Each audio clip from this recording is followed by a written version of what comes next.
Excellent. Thank you, Ms. Salzberg. Well, with that, calling this meeting to order. Today is August 23rd, 2021, for our joint city-county work session. Chairman Ryan, would you please lead us in the Pledge of Allegiance? I sure will. And if everybody could please rise and join us in the Pledge of Allegiance, if you have the ability to. And if you don't have a flag before you, face to the east. And so, I pledge allegiance to the flag and to the United States of America and to the republic for which it stands, one nation, under God, indivisible, with liberty and justice for all. Thank you, Chairman. And Vice Mayor Daggett, will you please read the mission statement for the City of Flagstaff?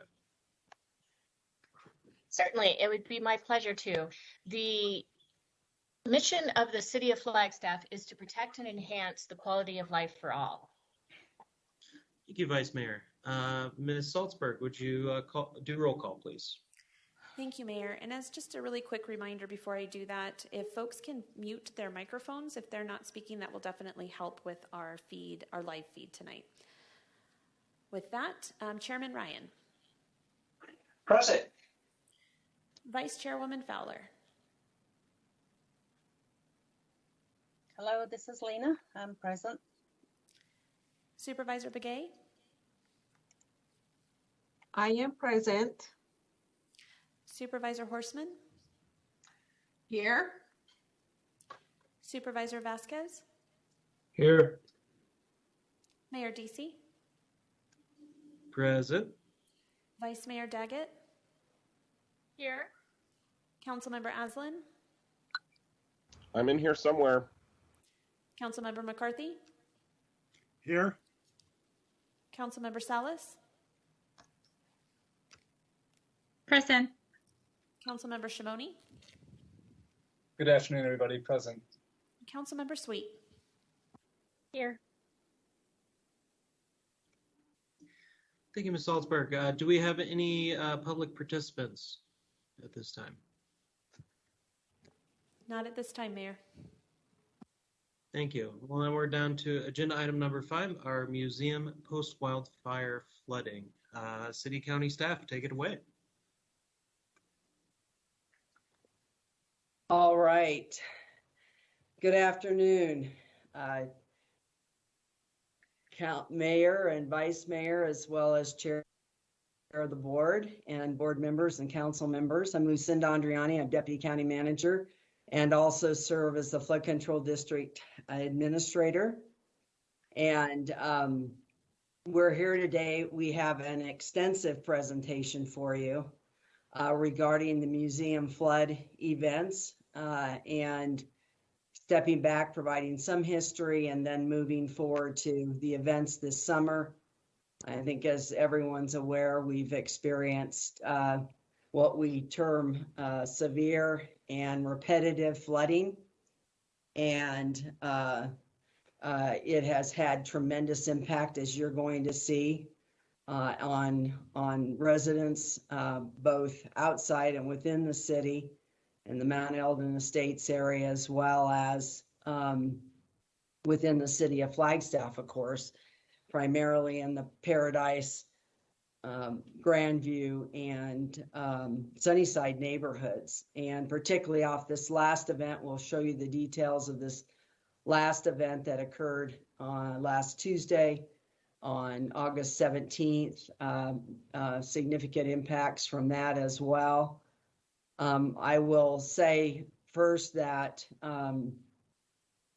thank God we were proactive and did the work we did over the last 3 years or 2+ years in providing mitigation. If it hadn't have been for that, we would have hundreds and hundreds of homes would have been subjected to interior flooding.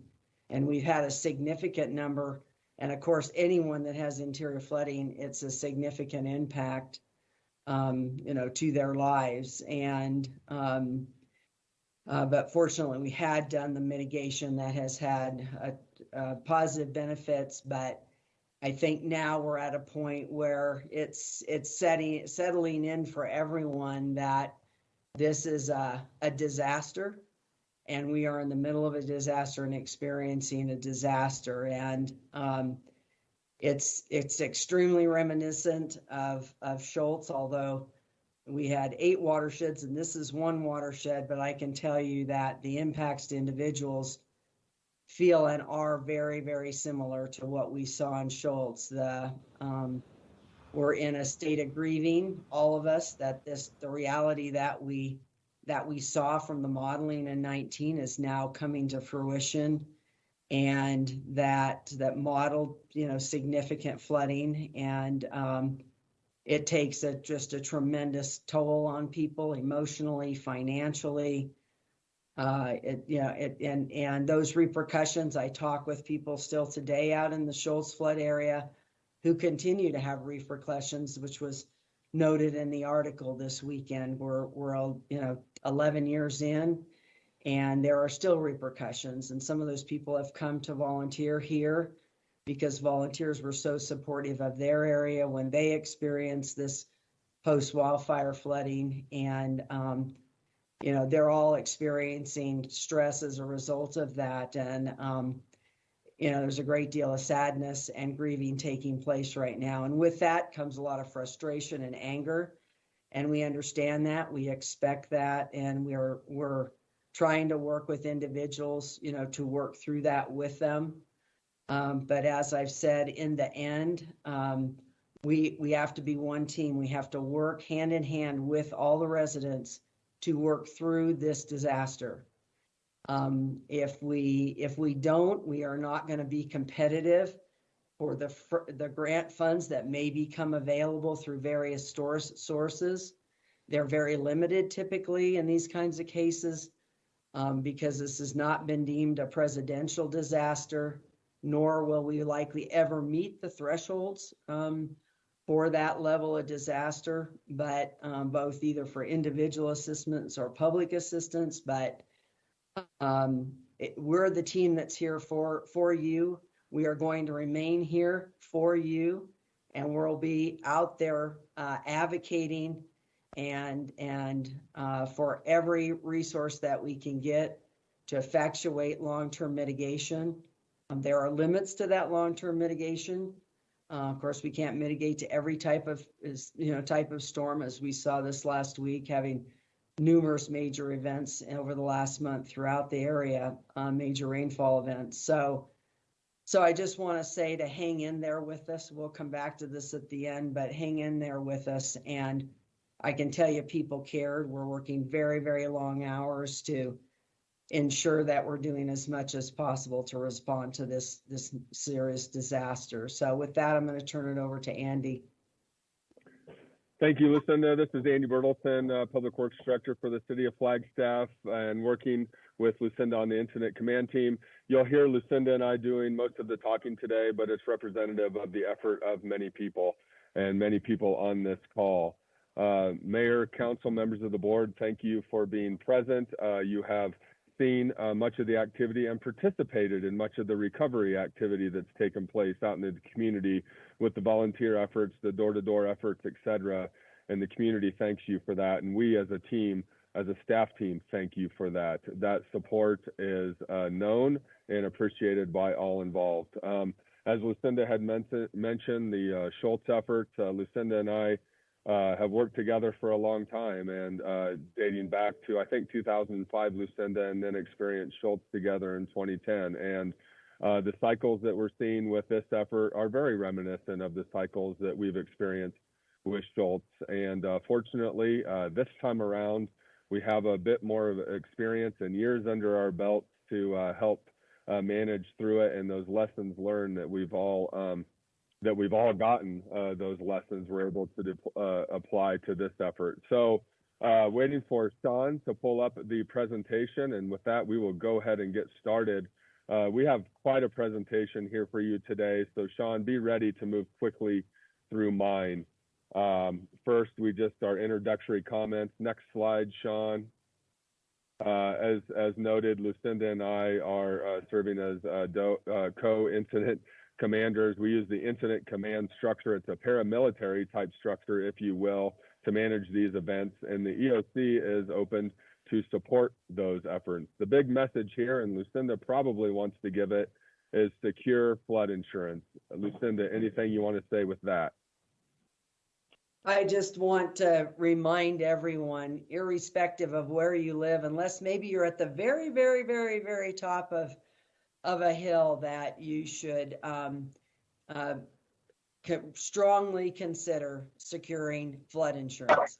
Your homeowner's insurance will not cover flood insurance. And so it's extremely important that if you have any potential risk whatsoever, that you secure flood insurance. And some people say, well, you know, and even people who were flooded this year said, I didn't think I was at risk. And because I'm not in a FEMA flood zone, I don't think I'm at risk. But in northern Arizona and this county and many counties in northern Arizona, we get these major intense rainfall events, and they can cause flooding just about anywhere at any time, irrespective of burn scar or no burn scar. And you'll see that Andy's going to cover that at the end of the presentation about museum. We're going to talk about the other flood events that have happened outside of museum this year that have been very significant and not resulting from burn scar. Obviously, burn scar, the big difference there is it's repetitive and it's severe, and it will go on for an extended period of time. So again, strongly encourage people to get flood insurance. Thank you, Andy. Okay, Sean, next slide. The agenda: museum, flood events, impacts, response, and costs. We'll go through all that. The joint emergency response effort, operational response, some numbers and data on that, assessment and recovery, financial impacts, long-term strategies, and support services, which are also very important. And then the greater Flagstaff area flood event that Lucinda had noted. We did have flood events outside of the museum impacted burn scar, which is why the operational team formed a contingency group, and that allowed us to be a little bit more nimble. So yes, we were focusing all hands on deck, museum, fire, flood response, but we also formed a contingency group if needed to break up that team from museum and focus on other areas as well, whether it be East Flag, University Heights, or the Rio de Flag response that took place last Tuesday. Next slide, Sean. Museum flood area. So we began, the fire actually occurred in 2019. And so team immediately got together, led by Lucinda and others, to begin mitigation efforts. And now in 2021, 2 years later, we actually got the first flush, if you will, of that fire. And we'll talk about the impacts, the response, and the cost. Next slide, Sean. So mitigation 2019, 2021. Next slide. Thank you, Sean. The flood analysis, J.E. Fuller Hydrology and Geomorphology conducted a flood hazard modeling. They used a 2-inch storm event. Now, many of you know that we actually experienced a 3-inch storm event in an hour. We modeled the 2-inch, given the data from the Schultz flood area, and results showed severe and repetitive flooding. We anticipated impacts to over 400 homes and 35 businesses. This was back immediately after the fire. We met with many of those businesses, went door to door with many homeowners, and started putting measures in place. The flood control district immediately developed a plan on the analysis. We deployed concrete barriers and sandbags to the flood area, and the actual flooding events have largely reflected the modeling. So next slide, please. So this is the modeling. The top represents the fire itself, the red, the yellow, and that blue area. The modeling, you'll see the flows down through what first enters civilization at Mount Eldon Estates, through Mount Eldon Estates, and then the top of Paradise for the city infrastructure. I believe we just lost our slideshow. So that modeling, the map on the modeling, Lucinda, did we lose the slideshow? Okay, it's coming back. Thank you, Sean. Well done. And you'll see through the Sunnyside area, the flows tend to fan out, or at least that's what those flows would like to do, that alluvial fan type concept through the Sunnyside community. And so the key effort has been to work to mitigate the damage those flows can cause without further increasing any downstream negative impacts, that adverse impact analysis. So Sean, next slide. The district's initial projects constructed rock weirs in conjunction with our water services group on forest above Mount Eldon Estates to stabilize the fan, which has captured over 6 feet of sediment and debris to date. Excuse me, those weirs rundowns were above Paradise. This is specific to the rock weirs above Mount Eldon Estates. And then flood mitigation through the Mount Eldon Estates area to mitigate impacts to 20 homes at very high risk. And if you've been up in that area, you can visually see that risk. And then establish flood monitoring and alert system, which is probably one of the, Stacy, thank you for the notification that not showing on streaming, but hopefully everyone in this meeting can see the slides. But the monitoring and alert system in the Emergency Operations Center, you will see cameras at many locations. And so our staff, we are able to have field spotters, as well as that camera monitoring system, as well as the rain gauges, which gives us redundancy in the system, both electronically and human, to be able to track those flows appropriately. Next slide, please. City's open channel maintenance, many inspections, many had good condition scores. This is throughout many areas throughout the community, needing attention and then cleaning ASAP. Total work to date is about 120,000, 26 miles. So great work on for 2019 and 2020 in preparing for potential flows leading up to this effort. Next slide, please, Sean. Underground stormwater maintenance, purchased a specialty vehicle in December of 2019 after the fire had occurred for better service of underground infrastructure, knowing that that piece of equipment would be severely needed. And thank goodness that that purchase was made. It has worked overtime in 2021. Wastewater collection crews were able to complete 1,500 work orders from July 2020 to June 30th, 2021, through that time period. So that year time period, that's very impressive. Consisted of cleaning catch basins, storm pipes, culverts, trash racks on culvert and pipe inlets, and more. And then more focus on the stormwater collection through the COVID experience. I will add a takeaway point to this, which is a stormwater system, even if not built to the capacity needed for flows, a built stormwater system and a well-maintained stormwater system is imperative for these efforts. So thank you, Water Services. Next slide. Mitigation, underground stormwater maintenance. You'll just see all the locations there. Next slide, please. Spruce Avenue channel improvements, Cedar to Dortha. Design has been conducted. The engineering group just met on it next week. Improved channel from a narrow grass channel to a concrete line trapezoidal channel. We've done a lot of work in that channel to date, but we do need that concrete line trapezoidal channel with concrete. And then redesign of the Dortha Inlet at Dortha Avenue Street crossing to determine feasibility of greater flows and reduction of clogging. Important project, but again, making sure that as any projects are implemented, there are no negative impacts created downstream as a result of any work done upstream. So that's a big task that the engineering group has ahead of them. Next slide, please. Crossvein weirs, this was the project that I was talking about earlier, installing those 7 crossvein weirs with 4-foot keystone members to protect the existing water main and natural gas pipeline.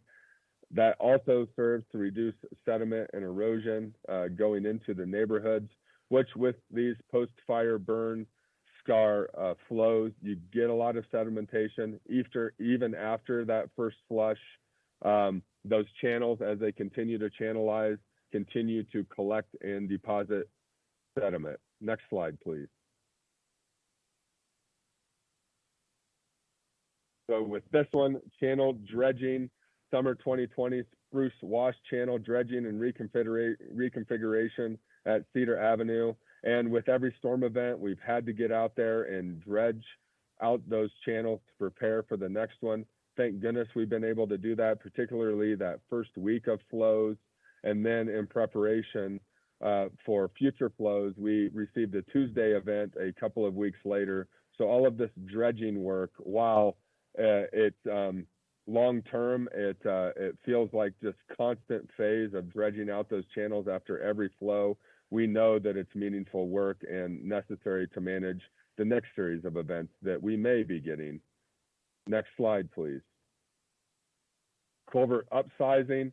In the summer of 2020, we added a second culvert at Linda Vista, which essentially doubled the capacity of that culvert. Many of you know that road at Linda Vista. It still does overtop, but we do have more capacity in the channel now. The additional culvert had to be sized to match the downstream channel and culvert at Cedar Avenue. So again, that negative downstream impact, working hard to improve those pinch points, if you will, but at the same time, not creating negative downstream impacts. Next slide, Andy, please. Yes, Andy, sir. Yeah, I think there's a question out there, Mayor, about visibility of slides. I can see them, but we need to check in on that. Yeah, I understand that the city streaming function is not, for some reason, is not picking up the slideshow. I guess they can hear the audio is what I understand, but they can't see the slides. So, okay, and yeah, we can see them if we're on the meeting itself. yeah, and we will post up the presentation, of course, afterward on the various websites. So, Lucinda, our city clerk, has her hand raised. Stacy. City clerk, do you want to chime in here? Maybe we could get a different person to share them, possibly, so that might. Yeah, it's quite possible that we're having some issues because the person sharing is outside the organization. If somebody can email me that presentation, perhaps I can share it on the screen and see if that solves the issue. I believe Shannon has it as well and is offering to share them if possible. Yeah, share. She doesn't have the final. The issue is that it's extraordinarily large. And I mean, Sean, you could try to send over the final link, but I think we should just continue on. Sean can try to go ahead and send that over. Let's continue on, but please send that over. And as soon as city clerk has it downloaded and everything. Sean, yeah. Sound good? All right. We will continue on here. Shannon, you don't have the final one, I don't think. So let Sean send it. Send it to Stacy Salzberg, Sean. Mayor, this is actually Sterling, city attorney. If we are watching something as part of an open meeting that is supposed to be included in the streaming for the public, we should wait until it's available to be streamed to the public. Okay, well then, with that in mind, let's take 3 minutes to get downloaded and everything else. Touch base here at 3:28. Hopefully, it'll all be uploaded and ready to go by then. Thank you, Sterling. Mayor, I am sorry to interrupt. We, I believe, have been able to solve that problem, although now the presentation is no longer being shared in the Teams meeting. So if Sean, if you could share that presentation again, I believe we've.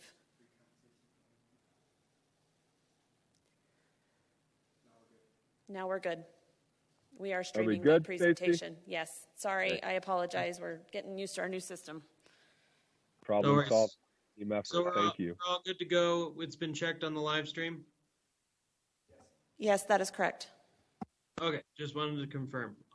All right, then we'll, press on here. Thank you. Thanks, everyone. Again, Andy Bertelson, Public Works Director, City of Flagstaff. Culvert upsizing. So summer of 2020, we did work to add that second culvert at Linda Vista. Had to be sized to match the flow so as not to negatively impact that downstream concern at Cedar Avenue, and then Dortha, and then Arroyo Seco. So all of those pinch points, So that's the trick in designing these systems. Try to manage those pinch points when we can, manage the flows, help mitigate, but at the same time not negatively impact the downstream concerns and pinch points that we have. Next slide, please. Debris bollards, so installed these just above Linda Vista. People wonder, why did we put these sticks in the ground? That is to try and help catch the debris as it flows through the system.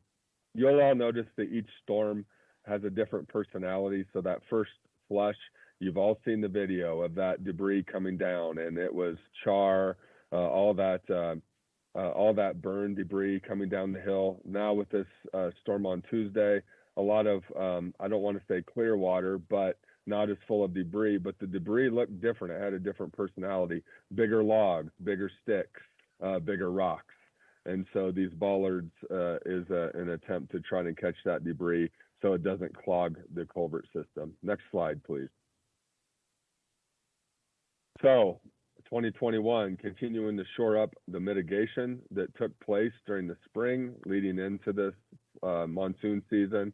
Sandbags delivered to neighborhoods and held meetings in the streets through the museum flood area.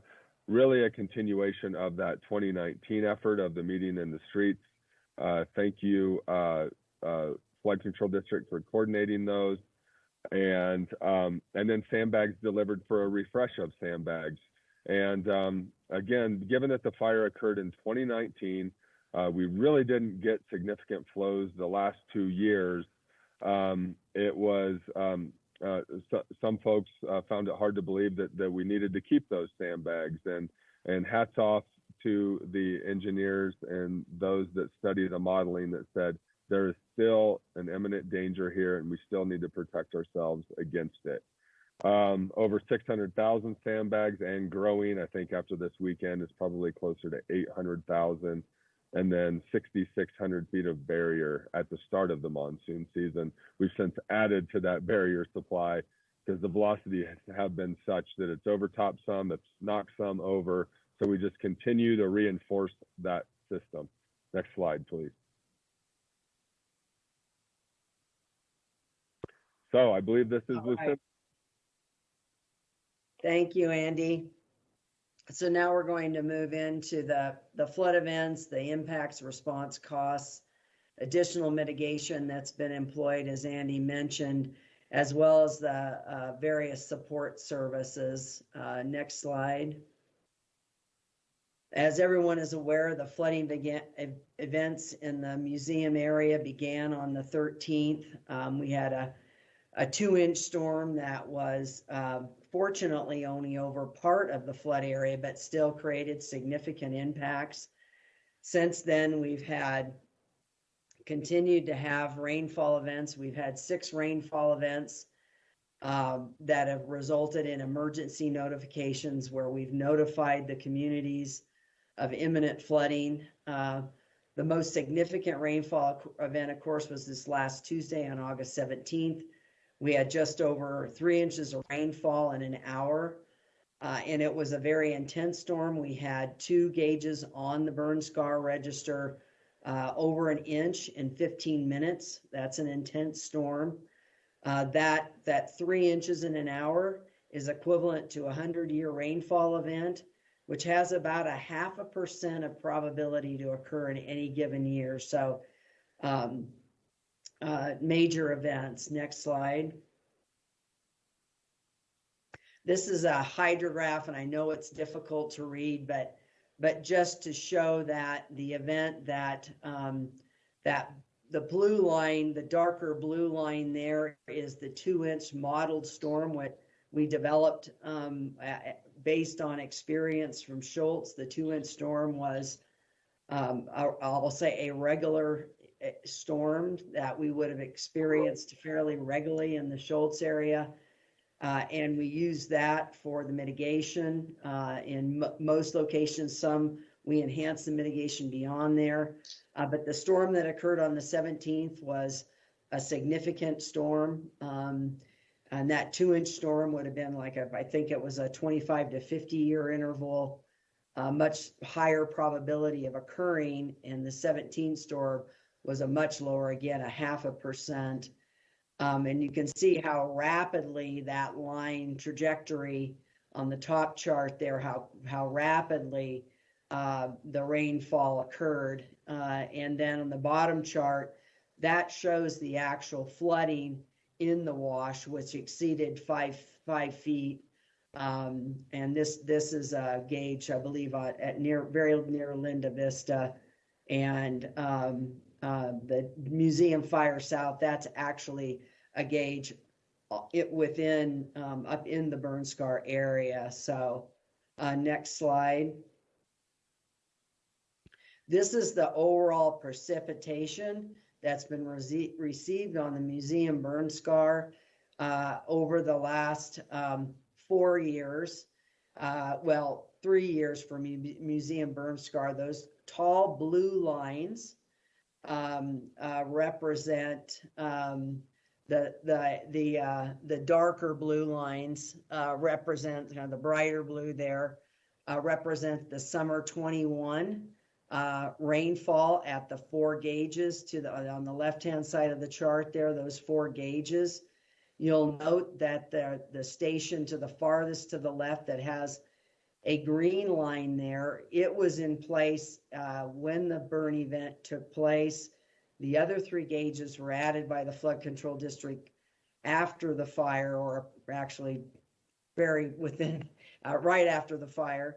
But were not in place during 2018. So that green line is 2018. So basically what this is showing us is that, as we know, during 19 and 20, that we didn't sustain the red lines, and the navy blue line there is summer 2019 and summer 20, where we basically had a monsoon, and we didn't record hardly any rainfall in those gauges. The gauge to the far right is the station at the airport, which is kind of considered the base station for Flagstaff. And that shows you, that yellow line shows you the average. So the average at the airport during the monsoon season, and this is over a very long period of time, started recording in 1893, is just under 8 inches. So you can see how far we've exceeded that average this year. Next slide.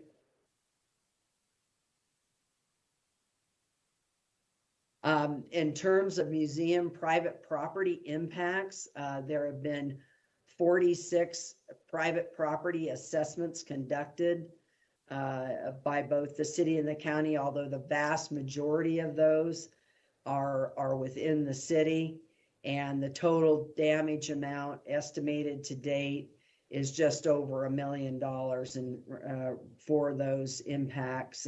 That includes both it says interior. I think there may be some cost in there from exterior damage to the home as well. But next slide. And this is from all the flood events, but that area that shows in kind of lavender purple there shows the assessments that have been completed in the museum flood area. Next slide. In terms of public infrastructure, and this relates again specifically to the city within the city of Flagstaff, the pre-August 17th storm damage was identified at 19. And when we talk about public infrastructure, we're talking about damage to roads, the stormwater drain system, those types of public infrastructure throughout the city. And the city has identified 19 sites for a total of 1.3 million. And then with the August 17th storm, there were additional 33 sites damaged for an additional $1 million. So you can see over $2.3 million in storm damage to the city's public infrastructure. Next slide.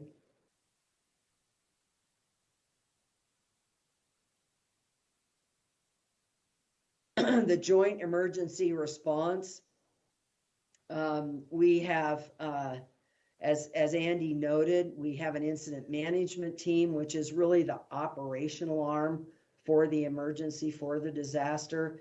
And then the Emergency Operations Center, which is led by the county's Emergency Management Director, Wes Deason, oversees kind of the efforts. And we'll talk a little bit about the roles for each of those efforts. And we're going to talk about the declaration as well. So on to the next slide here. And I think people are well aware that back in 19, we established a flood alert system working with the National Weather Service and working with our consulting team from J.E. Fuller to both, as I mentioned earlier, add additional gauges within the burn area. And then we set up a system. Again, this has been in place since 19, that each week a flood director or multiple flood directors are monitoring at any given time. They're monitoring the radar, watching the gauges. We have several cameras that monitor the actual flooding.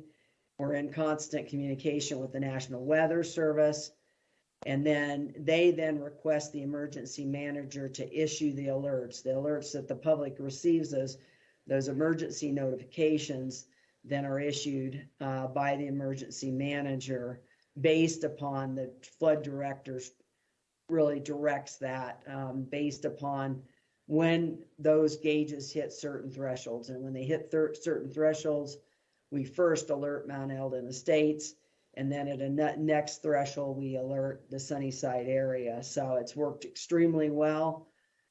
We also have field observers throughout the area that are reporting back to the flood director.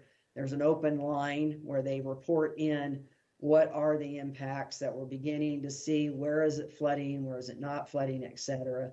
Next slide. So I mentioned the incident management team, and as Andy noted, Andy and I are serving as the co-incident commanders. In effect, that's the boots on the ground. That's we, in effect, along with a set of team members,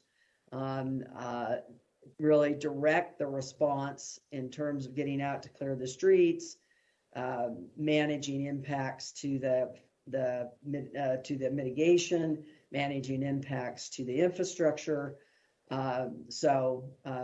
Managing all of those aspects of the response. And the Emergency Operations Center, as Wes likes to call it, it's really the Amazon for the IMT.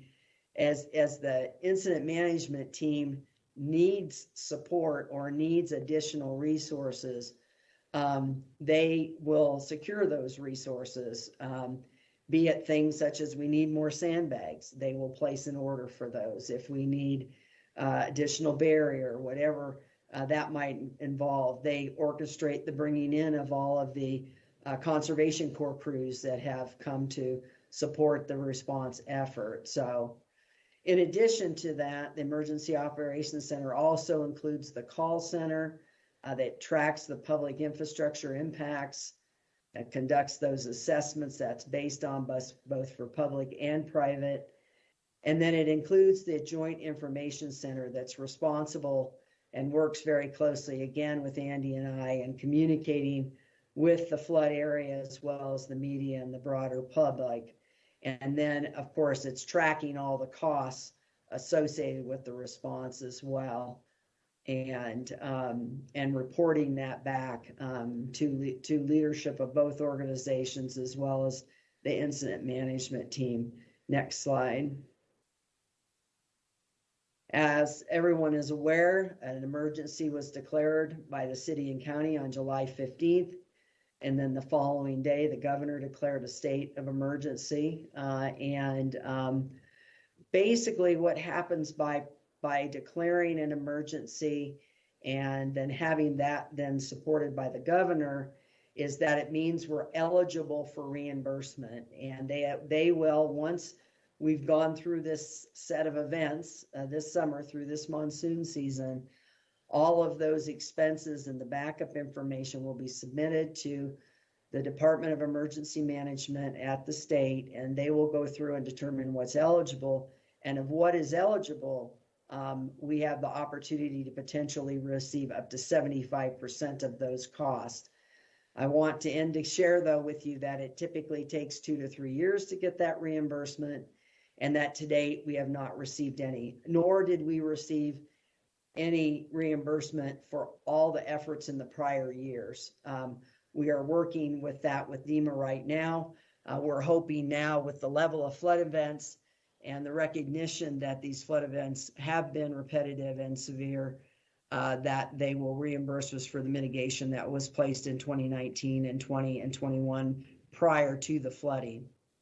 But that has not taken place as of now. So again, as I noted earlier, unfortunately, it's unlikely the thresholds for individual assistance or public assistance funds are very, very high. They're very significant thresholds that have to be met before an area would qualify. And typically it's in areas where, you have a type of disaster where either it exceeds any mitigation that's available, or there is no mitigation available, such as tornadoes and things such as that.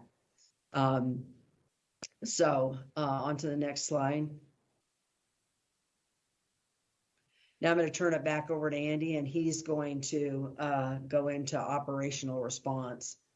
Okay, operational response. This is a shot from that coming in from the upper watershed into the general Mount Eldon Estates area. So next slide, Andy, please. just, Yes. real quick, Supervisor Fowler, did you have a question? I do. Before we go on, thank you for your presentation and all the work that you're doing. I want to go back to the individual unlikely reimbursements. I'm just wondering about, that's individuals. What about like businesses and public service buildings that have been damaged? I want to thank Geronimo for doing a walkabout out there with me and showing me just really what's been taking place. So what about that, the public side? Sounds like the individuals themselves, it's most likely there's not any assistance.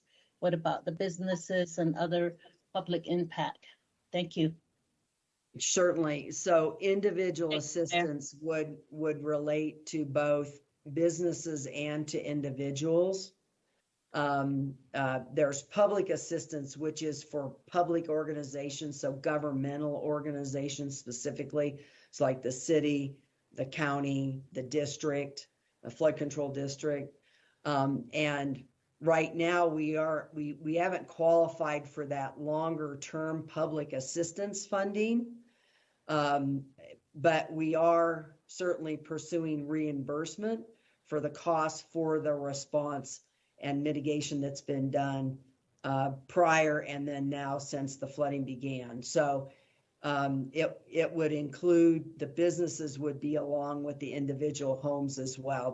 That's kind of serves as one, that's in that individual assistance bucket, and you have to meet a very, very high threshold to qualify for that type of assistance. It's definite, you would think of more Katrina level, major hurricanes, major disasters that much more significant and, than what we're experiencing in terms of those impacts. Doesn't mean our impacts aren't significant and they affect people, but that is just the way that FEMA has set those thresholds. Okay, thank you. Thank you, Mayor. Thank you. Okay, thank you. So for operational response, we know that we have the joint city-county public works response, water services response, engineering response, and then the joint information center and the call center. That call center is essentially the place that allows us to collect all of the concerns throughout the community and address those concerns appropriately, coordinating our volunteer efforts, our engineering efforts, and Arizona Conservation Corps. And then we'll talk about all the partners that have been involved. So next slide, please, Sean. So the Joint Public Works response, we know that those floodwaters have been laden with silt, rock, and forest debris, so creating quite a mess in our community. Over 8,000 tons of sediment and debris transported to Cinder Lake's landfill. Just an overwhelming amount of debris. Currently 700,000 total sandbags. Again, it's probably getting up to about 800,000 now. 7,600 lineal feet of barrier installed in the flood area. All roads cleaned swiftly and made passable. Have to give strong recognition to the police department, particularly on this last Tuesday's event, and just acting so swiftly to close the roads as necessary, and then allowing us to get into those roads so we can open them back up as soon as possible with the public works effort. Sweeping has been extensive, 24 hours a day for 3 weeks, and will continue until as long as necessary. It takes multiple sweeps through a street to manage this debris. It creates dust. Initially, after the flows, it has been slick in the morning, and then it gets dusty. So we have a water truck and street sweepers, probably are some of our biggest utilized pieces of equipment, along with that combo back truck and stormwater. And then Arizona Department of Transportation and private contractors have been heavily utilized to support the effort with the crews. So next slide, please, Sean. Water distribution and wastewater collection crews assisting in flooding response. So again, all hands on deck. So while not a specific job, people have been working double, triple duty. I always say that we had our acting solid waste director last week with our solid waste director out of town, was also serving as our logistics chief. And so that's just the type of effort that we're working through. It's just good people working to do the best that they can in this situation. Inspecting systems for any clearing needs, cleared stormwater drains and pipes of debris, keeping culverts clear of debris. So with every storm, getting those culverts cleaned out as quickly as possible. During that first week of flows, this was hugely significant in that we would have a storm one day and then a storm the following day or the day after, and getting those pipes open just as soon as possible so that stormwater would flow through the system as opposed to causing damage throughout the neighborhoods. And then opened up outlets to support water flowing out of the culverts. Next slide, please. Again, water services response, a lot happening here, but completed 533 work orders, just kind of maps the work taking place. The map is overwhelming because the work has been impressive. Next slide, please. Engineering response, conducting site assessments, so teams of engineers walking through the neighborhoods, assisting property owners with identifying appropriate mitigation strategies, again, to protect personal property, but so as not to negatively impact their downstream neighbors, evaluating the impacts of all the infrastructure and the overall mitigation measures to repair and determine improvements to be made, and then those engineers working with operations. So it's been a fist to glove effort, if you will. Partnered with J.E. Fuller for the online tools for modeling and potential outcomes of the mitigation strategies. So really analyzing how those strategies would work through the system before implementation, so as not to cause unintended damage, if you will. And then city and county GIS supported the efforts. Next slide, please. Arroyo Seco example, improved mitigation. So as you can see here, you'll see on the right is a bit of a sketch as to what folks had come out with. On the left is the implementation of that sketch. You'll see those concrete blocks to reinforce that inlet. That inlet was overtopping with every flow, and the impact was the flooding out of the Arroyo Seco townhome project. This project was to help keep in that channel and then eventually meter into the inlet. And thus far, it's been helpful to the overall effort. But again, a temporary measure, when you look at those blocks and you look at the efforts, this was done while thought about deeply to determine what would be best implemented swiftly. and temporary mitigation, and that you have these blocks, and then needing to continue to look at those longer term mitigation strategies that are a bit more permanent. Next slide, please. Joint Information Center, I'll turn this to Jessica and Alex. Good afternoon, Jessica Drum, Public Affairs Director for the City of Flagstaff for a few more days at least. As Andy and Lucinda mentioned earlier in outlining the structure of the Emergency Operations Center, that it was run by co-incident commanders, the Joint Information Center utilized a similar approach with both myself and Alexandra Fisher, who you'll hear from in a few moments, from the county managing the information flow. This was stood up within the Emergency Operations Center. It included, like I said, staffing both Alex and I, and then other staff from the city and county. The call center doesn't produce the emergency communications, but the Joint Information Center did. Sorry, there's an error on the slide. And that includes both to the media during the flood events, as well as social media and general information to the public, and a variety of different types of communications that Alex will go into as in her slides that we provide to the public in that museum flood area during the flooding events, or before and after as well. During up to date, the call center, which is part of the Joint Information Center, received 704 calls to date from impacted residents, and they use Salesforce to track the calls and the damage and business needs. So it's a great software tool that greatly streamlines the ability of the call center to manage that call volume. And with that, I will hand it over to Alex for the next slide.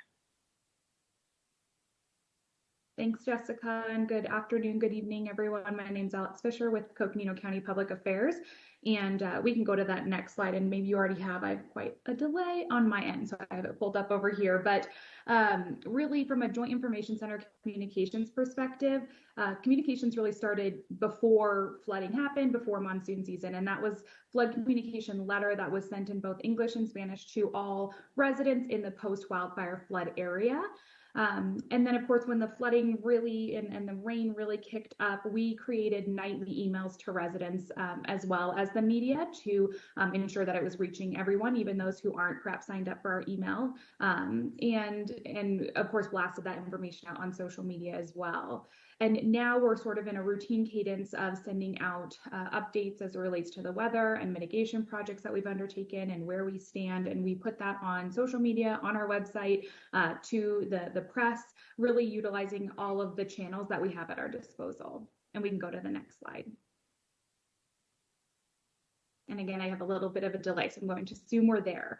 But again, before monsoon season started, we held a series of meet in the street events. So those were held in the museum flood area, various locations around the area, where we again drove home those same messages about maintaining your mitigation, maintaining flood insurance or getting flood insurance. And then as the events continued, we held an outdoor meeting in the Mount Eldon Estates neighborhood, and that was really more specifically about the emergency project and emergency mitigation plan that the Flood Control District had with the NRCS funding that came through. And then an important thing to note as we're giving an update to this group, and then of course to the public, any future meetings will be held virtually, and that's just because of the flood risk associated with the area and COVID-19, of course. Thank you. All right, thank you, Alex and Jessica. And I just want to add too, with the communications, we also produced a flood guide in both 2020 and 2021 that was mailed to all residents and property owners within the museum flood area, that had just a tremendous amount of information in it. And we've certainly kept the website up to date and with information, and this presentation will be there as well if people want to go back and see the earlier slides that we apologize were not shown. So, and then we've had a tremendous outpouring of volunteers to date through this last weekend. I have had over 700 volunteers volunteer to support their neighbors helping neighbors. Excuse me. And this has all been orchestrated through United Way with support from both city and county teams. We have to work hand in hand in these efforts, and This last weekend, we had over 100. I think we ended up with about 125 volunteers out, and they literally removed from 6 properties over 200 tons of debris and sediment. And that is not an easy task. And then all that was hauled away. And then in many of the locations, the mitigation was also shored up as well. So a tremendous effort. Can't thank those people enough for what they have come out and done to support their neighbors. You'll see some other information here. Another key asset for us has been the Conservation Corps' American Conservation Experience and also the Arizona Conservation Corps. They are just tremendous assets that come in and help rebuild mitigation for elderly and disabled, and perform a lot of other types of work, cleaning up after in drainages and things where you can't get equipment in. They've just done a tremendous amount of work and made lots and lots of sandbags. After the July 13th, within 4 days, we went through 75,000 sandbags. And then again, since the August 17th event, we've gone through 20,000 sandbags. We had rebuilt our stockpile up to 70. It's now back down to the 50,000 range, and we will go into this winter with at least 70 to 75,000 stockpile. So we're ready for next year. Next slide. And many, many other partners. I'm not going to read all the names here, but just know, I want to highlight all the engineering firms, the local engineering firms, and those from outside of the area as well, who have just put a tremendous amount of effort into supporting the engineering efforts that have been underway, conducting site assessments, meeting with residents to review their mitigation, just tremendous amount of work. I really applaud them for their commitment. They're very busy with other work right now. So they're standing down that work and coming to work here to help our community. We really appreciate that.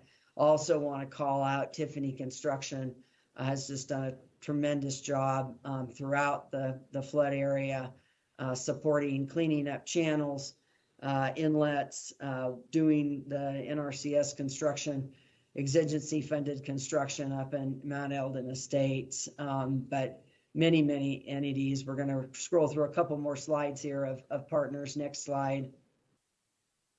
You can see here's the Corps crews, Team Rubicon. A National Guard was here for a few weeks after the first set of events. Next slide. And then many others who have supported us by donating food and other things. So next slide.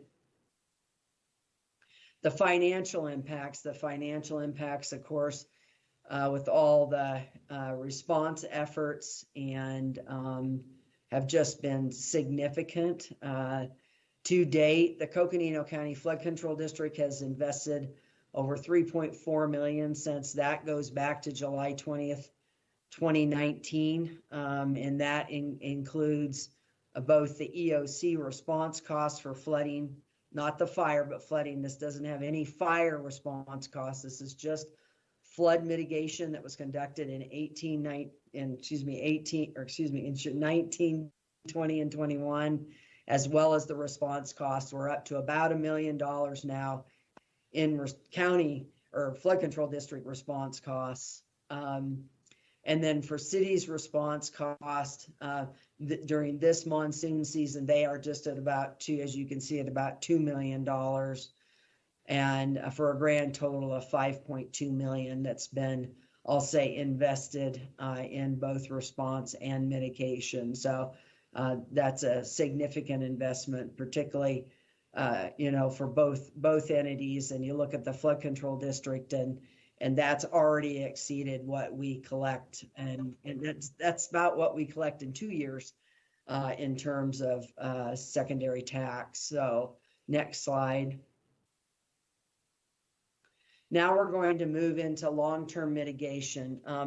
There's been certainly a lot of conversation. People are very, with the grieving comes the frustration. Why can't we do more? And Why isn't more being done for long-term mitigation? And we have been in discussions about long-term mitigation, frankly, since 19. I'll be honest, it's a challenge to get the federal and state agencies to focus on an issue, a disaster, before it actually happens. And we now certainly have those agencies' attention. The agencies, current administration and agencies have been extremely responsive now. We're getting tremendous amount of engagement. And as was seen with the NRCS, came forward and funded a very important project in Mount Eldon Estates.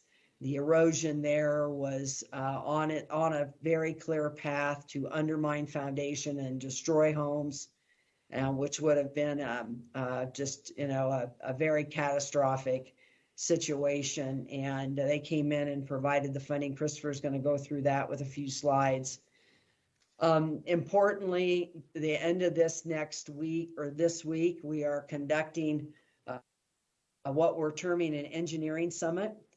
We had a similar type summit where we brought together experts in this arena of post-wildfire flooding after the Schultz first summer of flooding. We brought together we're going to be bringing a set of similar experts, engineers, Forest Service, Army Corps of Engineers, Natural Resources Conservation Service, and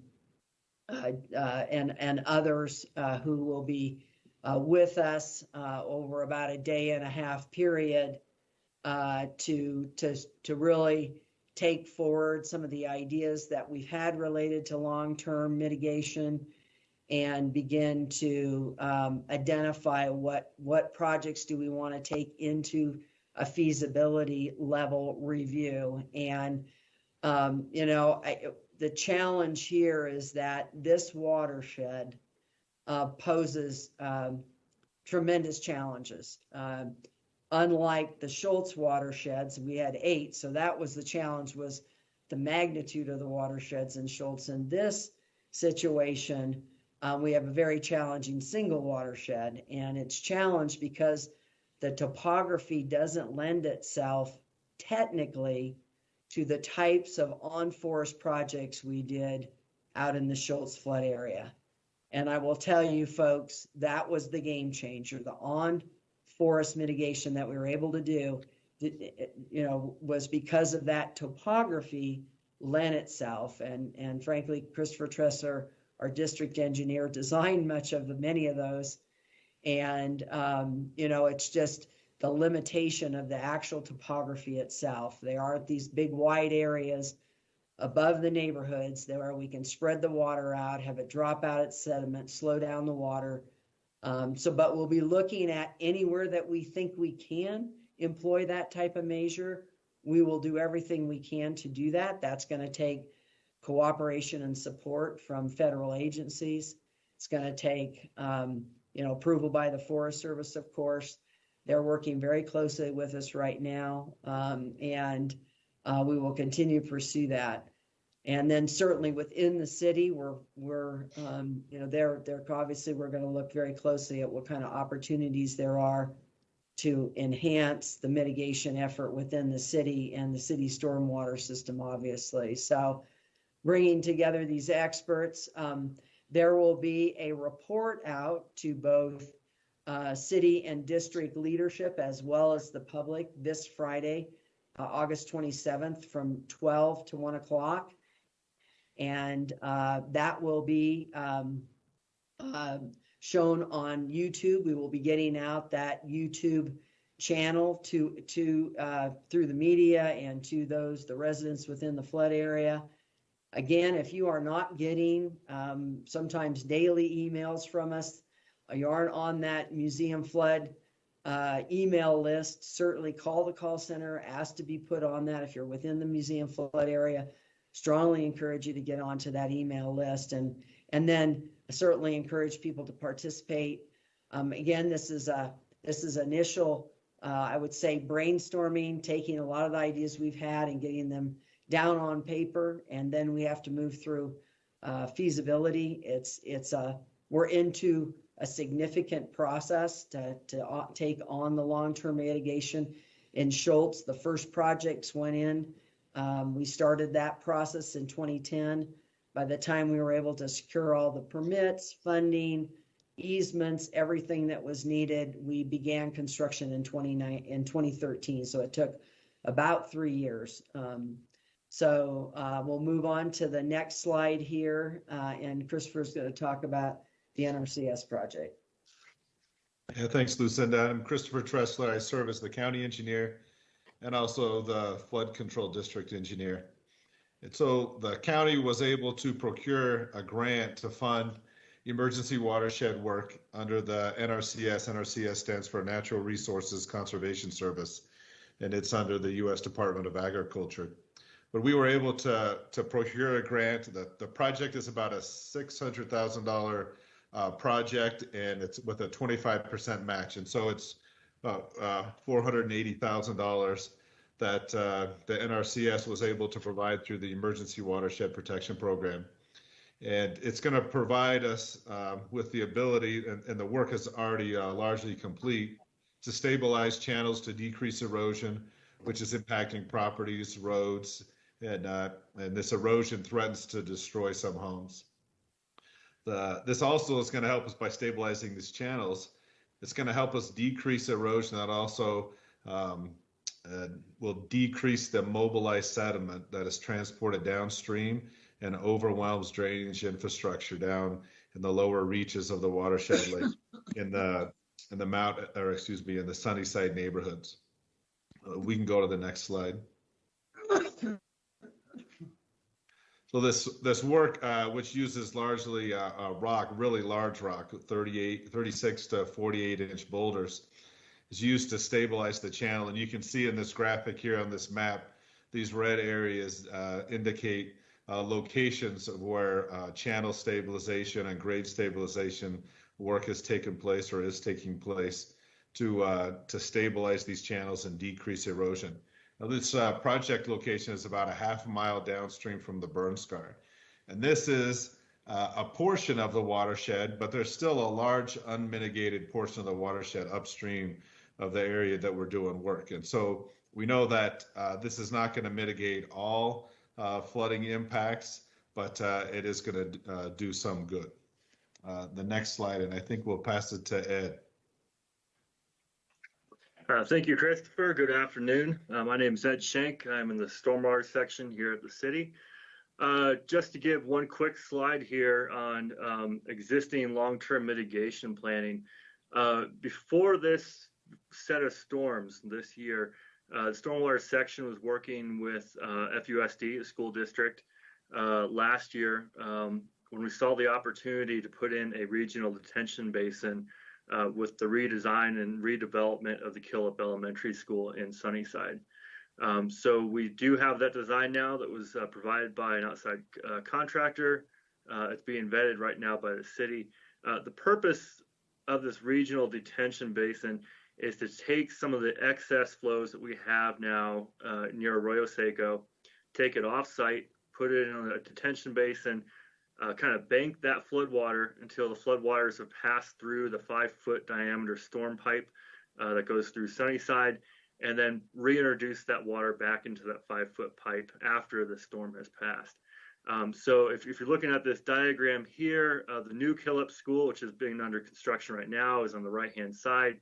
The detention basin is what you see on the left side. So if you see a soccer field in the top left, and then also a baseball or softball field on the bottom left, those will be two basins that will be constructed to help slow some of that water and put it in one location so that we can meter that back into the stormwater system after the system has seen the peak flow, so when it can take that flow. So we're still under design with this. This will be something that will be talked about in this engineering summit later this week, and then also fully designed out concurrently with our engineers, both at the city and also with our consultant. So our hope is to be able to start work on this as soon as we can. Rather unfortunately, where that detention basin sits right now is where the existing Killup School is, which did receive a fair amount of damage, actually pretty severe damage from that Tuesday, August 17th event. And with that, I will pass it back to Lucinda for the next slide.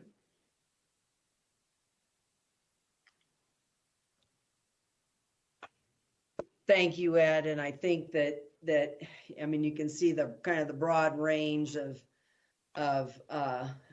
challenges and opportunities here. Want to just take a minute to talk about another really key element of this process of dealing with a disaster is legislative advocacy, and both the district and the city have been working very, very closely with our congressional delegation, with Senators Kelly and Sinema, as well as Representative O'Halloran and their staffs, and to already, starting to identify what our potential funding sources and identifying what needs to take place to be able to support this long-term mitigation. They've pledged very strong support to this and have been in pretty much constant communication with us, and we really value and appreciate that. A key challenge that we're focused on right now through the legislative advocacy efforts is that the NRCS's Emergency Watershed Protection Program, the long-term funding, project funding component of that program is not currently funded at the national level. And so we are working with our congressional delegation to make sure that funding to refund that program, to fill that coffer, so to speak, is done through this legislative effort, within the next several months is what we're hopeful for. And in addition to that, since Schultz, there was legislation that restricted the use of those funds and does not now allow those funds to be used on national forest lands, which in our case, in many cases across the West, is where some mitigation needs to take place. And we're advocating for that to be reversed. And so that, again, we can access those funds and employ where we can, again, limited in this watershed, but employ where we can those types of measures that have been so successful out in Schultz.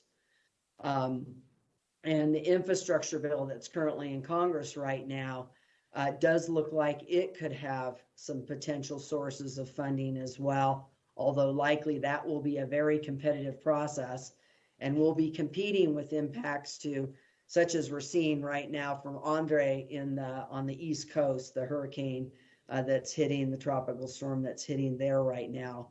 But I'm really confident that our team can put together very competitive proposals, but it is a very, very difficult competitive process.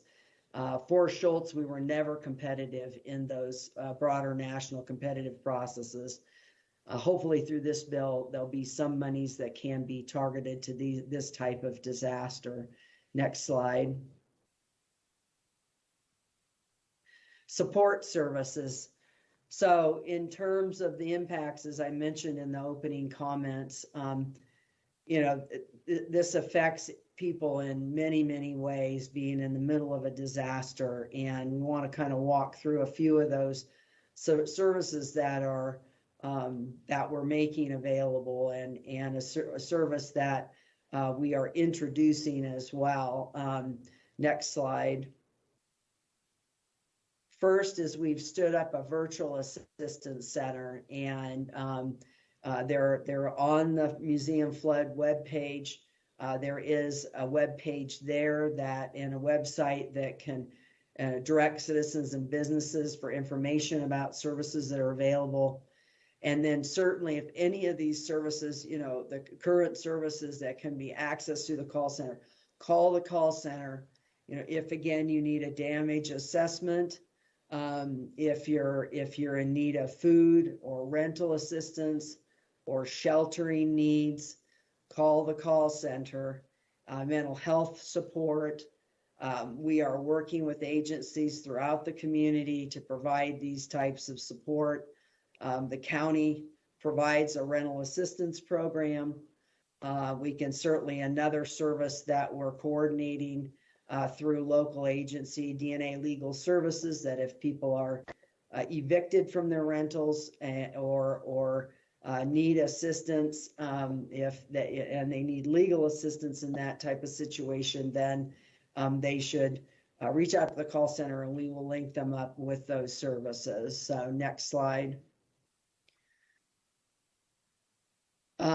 We're working with United Way of Northern Arizona and the Arizona Community Foundation to not only collect donations to support people contributing, but then collecting those donations and then developing a low-income program for low-income residents that have had interior flooding damage to their living spaces. And we're putting this program together. We really want to strongly encourage those that can to donate to United Way or to the Arizona Community Foundation. As I think people are aware, we did something very similar in Schultz, working with United Way. They were a tremendous support. We had about 45 homes in that area where people met income threshold and were supported with making repairs.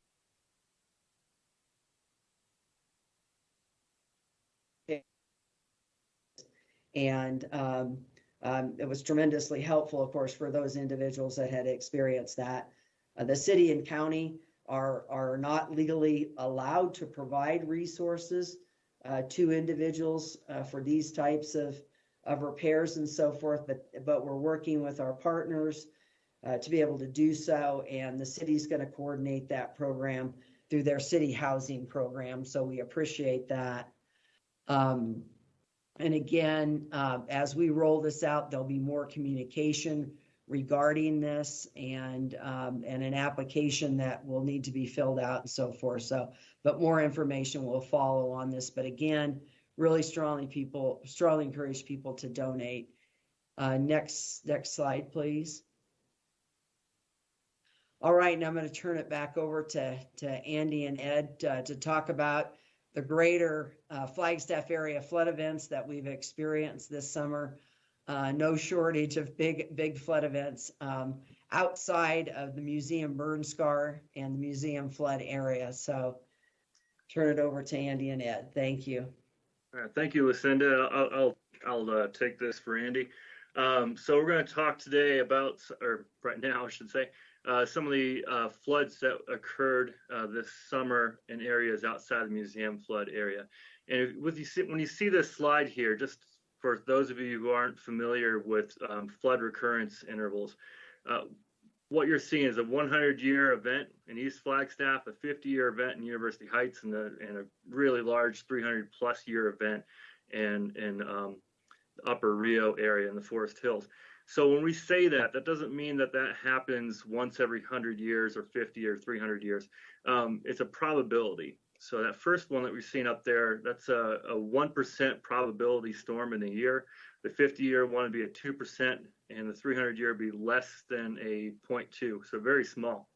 And one thing we want to, or I want to at least, bring home here, if you read any of the climate change reports that are put out, IPCC, for example, one thing that they really note for the Southwest area for predicted climate change and impacts on flooding and on the climate is that we should see more severe droughts, and that we'll also see more severe rain and snow events. So we're seeing both sides of the spectrum.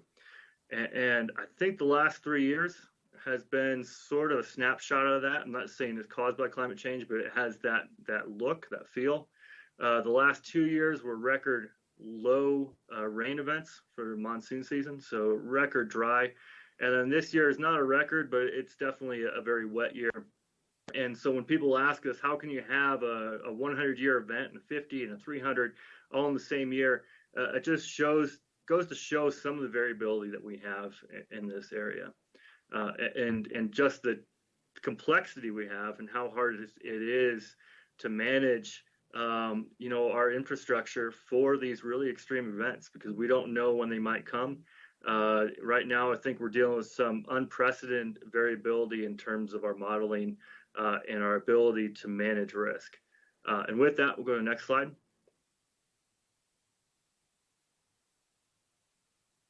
So here we can see a map of some of the areas that were impacted outside of the museum flood area. So starting at the north side of town, you'll see in that red section, that was actually part of the August 17th event, a very severe amount of rain in one tributary of the Rio de Flag. So actually upstream of this Forest Hills area, the Rio de Flag did not flow.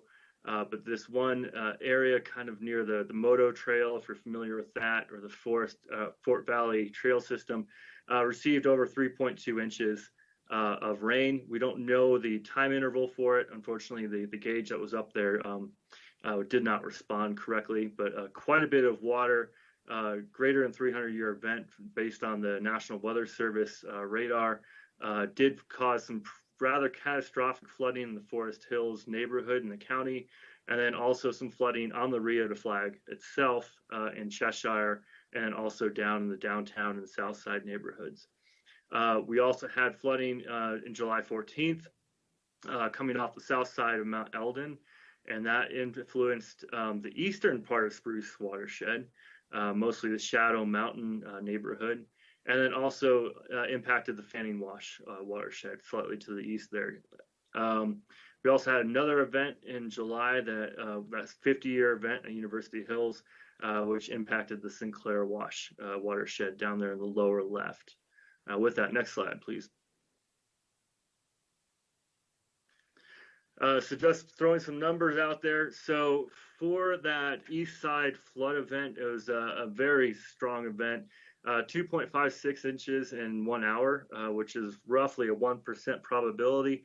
But more importantly, we had about 1.7 inches in 15 minutes, which is extremely intense rainfall, which puts it closer to a 300-year event. So a very rare event. And what happens when we have that much water in such a short amount of time is that the watershed really cannot respond to it, or it can respond. Its response is just to run off. And that's where we see the rather extreme flooding that we saw on the east side of Flagstaff. I'm sure most of you have seen the videos of the Prius that flowed down Steve's Wash, or another car that was actually in Fanning Wash. Some rather extreme behavior due to the rainfall event itself. Actually, it says here 200-year storm event, so very rare event. This area was identified in a previous stormwater master drainage study back in 2007. And due to that, there has been some work in the watershed, but there's still quite a bit more that we need to do. It's just one of those things of finding the money and the time to do it is always a struggle. And now to add to that, to kind of add to the story, the headwaters of the watershed are now severely incised due to this rather extreme rain event. In fact, you can kind of see some of those scars. If you're driving up 4th Street, you can see a new scar halfway up Mount Eldon that was caused during that July 14th event. Go to the next slide. So shortly after that event, the city and the county worked with J.E. Fuller to do a new hydrologic model for the area to determine what happened in terms of that one event, and then also take a look at more of a typical design storm. So a storm that we at the stormwater section and here at the city would design for when we're doing new stormwater infrastructure. And here you can see the Shadow Mountain neighborhood, and to upper part you can see some of the flow that we would see during an event. This is a computer model that shows the predicted flow from it. So using that model, we can actually start working towards new solutions to prevent flooding in the future through these neighborhoods. Next slide, please. Here's another example, or an example, I should say, of some of the damage. As we mentioned, Fanning Wash also flowed fairly strongly. It was out of banks in several locations due to that severe event. Here we see some of the damage down near Seiler Homes and Thomas. So this is kind of behind that strip mall along 66. This is still damage that we'll need to fix in the future within the wash as part of a larger plan for improving Fanning Wash. Next slide. I've mentioned some of this already, but so our engineering response to East Flagstaff, we've had several site visits to affected properties, including meetings with Kinder Morgan, who run the natural gas pipeline that goes through Flagstaff. And they're also one of the property owners between the Forest Service and the city or the private properties within the city. We do have that new Flow 2D model, which is a hydrologic model. That was that snapshot, both the event and also a typical, not typical, but a design 1% probability storm. We've had both city engineers as well as consultants do ground truthing of the model, including storm damage and high water marks, to determine if the model is correct. And we find that the model actually runs pretty close to what we saw. This is a very complex situation, just like museum flood area, because we have a pre-developed neighborhood. So we already have streets in place, we already have houses in place, yards, landscaping. So whenever we come into with solutions to an area that's already developed, it's much harder than coming into an area that's a clean slate. So this is going to be very complex in terms of property rights, ownership, easements, etc., for getting in and actually providing solutions. And as I was just mentioning, the last bullet point, extremely costly. Whatever solutions we come up with will not, unfortunately, be easy or cheap. Next slide, please. We did take that model, that Flow 2D model, and using our GIS systems here at Water Services, we did map out the areas that are a potential for damage. And this is using the 1% storm, so our design storm. And this will help us engineer solutions as well. We did identify 524 properties that would be at risk. The reason I bring that up is it helps us when we get to the cost-benefit analysis. So when we start coming up with solutions and we start seeing the price tags and what those solutions are, it's always good to understand what's the benefit. And in this case, if we work through here, there's quite a bit of benefit because there's quite a bit of property that is at risk. So something that we'll continue to look at and work at, both in this engineering flood summit, but then also in the future within stormwater engineering and community development. Next slide, please.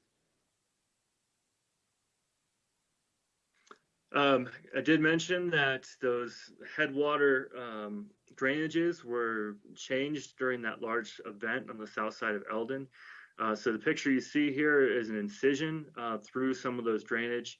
It does not have a person per scale, but to give you some sense, that is roughly 8 feet deep, and most of that is new.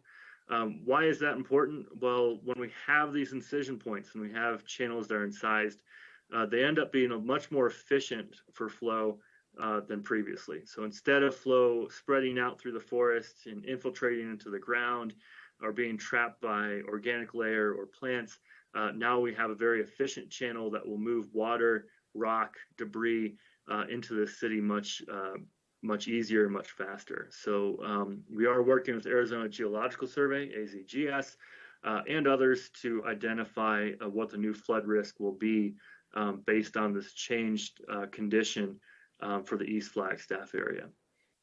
With that, next slide. So we also, on July 24th, just to give you some more great news, had a smaller event. This is roughly a 2% probability event in the University Heights area. We did have some localized flooding, mostly in minor drainage ditches, and some minimal damage to public infrastructure. We have had some crews out there, both within the city and then also some contract crews like this ancestral land conservation crew to do some cleanup in the University Heights neighborhood. Next slide. So then we have that rather large event. Oh, I'll turn this over to Christopher. Sorry, don't want to steal your thunder. Turn this back over to the county. Thank you.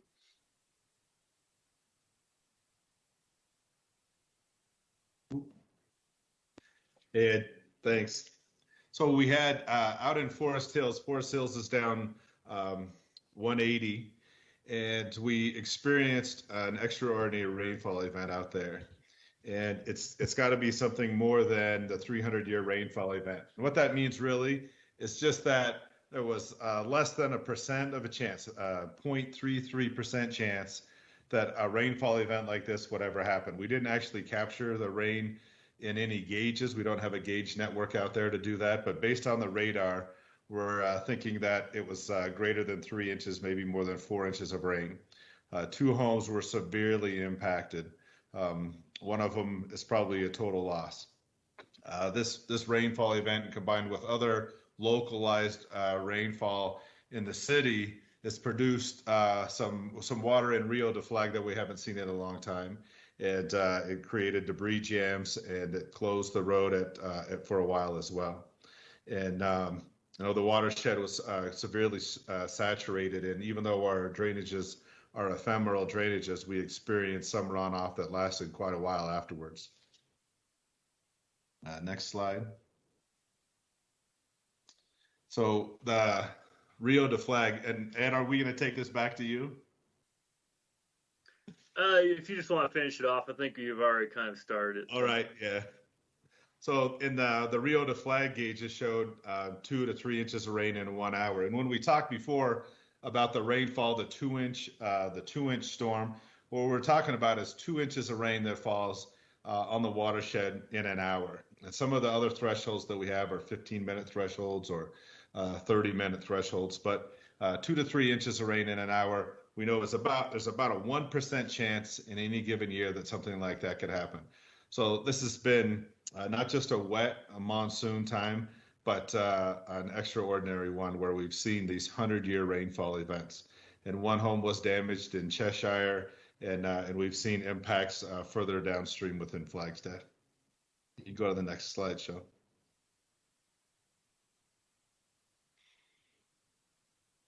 So I think, are we going to turn this over to Amy Palmer now? Yep, I think this is Amy. Okay.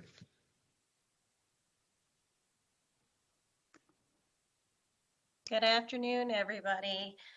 So this is the private property impacts outside of the museum flood area. So what we have is 106 private property assessments that have performed with a total damage estimate up to the date of August 17th at 1.2 million, and 8 interior private property residential damage assessments with a total estimate of just over 1.6 million.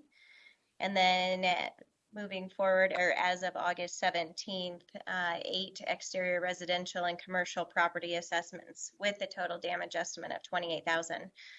So the total damage is just over 2.8 million. And then I think this next slide is going to be Stacy.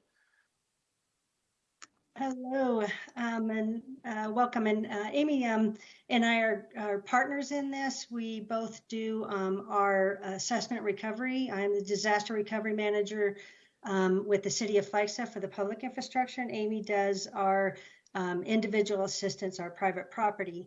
So we're pretty active during the incident management team in the response phase and in the recovery. In regards to the public infrastructure impacts outside of the museum flood area, we had 117 sites, $4.5 million in damage. And that type of damage, public infrastructure impacts, is roads, drainage channels, parks, and that's all in that East Flag area, the U Heights, Forest Hills of the Rio, is this 4.5 million. Next slide. This is really an amazing slide that was put together during the response phase, right, when the first event happened in July 13th, our GIS director created this map, and he created it based off some of the operation divisions, but we created it for our damage assessment map. A, which is alpha up above here, is in the county, and then B, you can't see it behind these damage sites, but B is the museum flood area. You can see the museum scar through here. D, E, and C is on the other side of Route 66, and then that event in University Heights is F, Division F. And we were able to use this map to send out damage assessment teams, which were our construction inspection team. We had some stormwater staff, park staff, and a private development engineer that would go out, and they would actually pin and do a survey 1, 2, 3 and pin the site. And what these stars are, these green stars, is all that public infrastructure damage. It may be debris removal sites, channels, road damage, parks, and each of these sites has a inspector assigned to it. It has a date and time, a damage category such as debris removal, emergency protective measures, a damaged road, and it gives the description and impact of the damage and then a cost estimate. And then each of those sites has a photo pinned to it. So when we meet with Department of Emergency Management to start preparing worksheets and cost estimates, we can pull up this GIS map. We can open up that pinned site for that damage location and see everything associated with that. And then what we're doing is we're taking that information into a master tracking spreadsheet that we can break it down and start looking at it by divisions and by dates of events. And so that's what we're doing now. We are starting the recovery efforts. We have finished most of the assessments other than the recent storm last week, and working with DEMA on the recovery efforts. And so with that, I'll turn it back to our incident commanders, Andy and Lucinda. Thank you. Thank you, Stacy. Next slide there, Sean. And then go to the next slide. But I just want a few closing comments. One, with the greater Flagstaff flood events, I just want to add a few comments for clarity because it's a lot of information. And first, to understand that those flood events, these Flagstaff, University Heights, the flooding that was experienced out in Forest Hills and then down through the city, that flooding is not related to the museum fire burn scar. So I just, there's a lot of confusion out there about what contributed to what. So I think it's really important to emphasize that again, that is the case. So with that, I'm going to go ahead and have Andy's going to make a few closing comments, and I'll come back and make a few other closing comments, and then we'll turn it back over to the mayor and chair. So go ahead, Andy, and then I'll come back on just to make a few closing comments. Thank you. Thank you, Lucinda, and thank you for the clarifying comment. Yes, obviously we have the museum fire flood area. We also have the entirety of the Flagstaff area that we watch, monitor, and respond as necessary. And Lucinda, Councilmember Aslan actually has a question about the home that was a total loss. It was built in a defined floodplain against recommendations.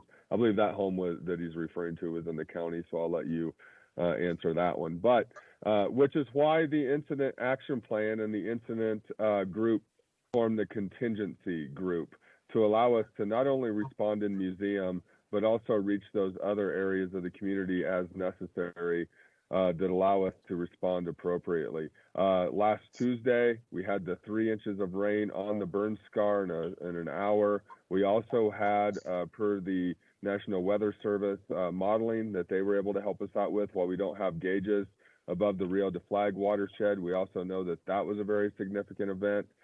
And the Rio experienced flows like many folks have not seen here historically. And so it's just us forming an incident management team and being able to respond appropriately. Hand-in-hand effort. We appreciate the flood control district from a public works and from a stormwater perspective, and all the partner agencies, Arizona Department of Transportation, just all the way through the system.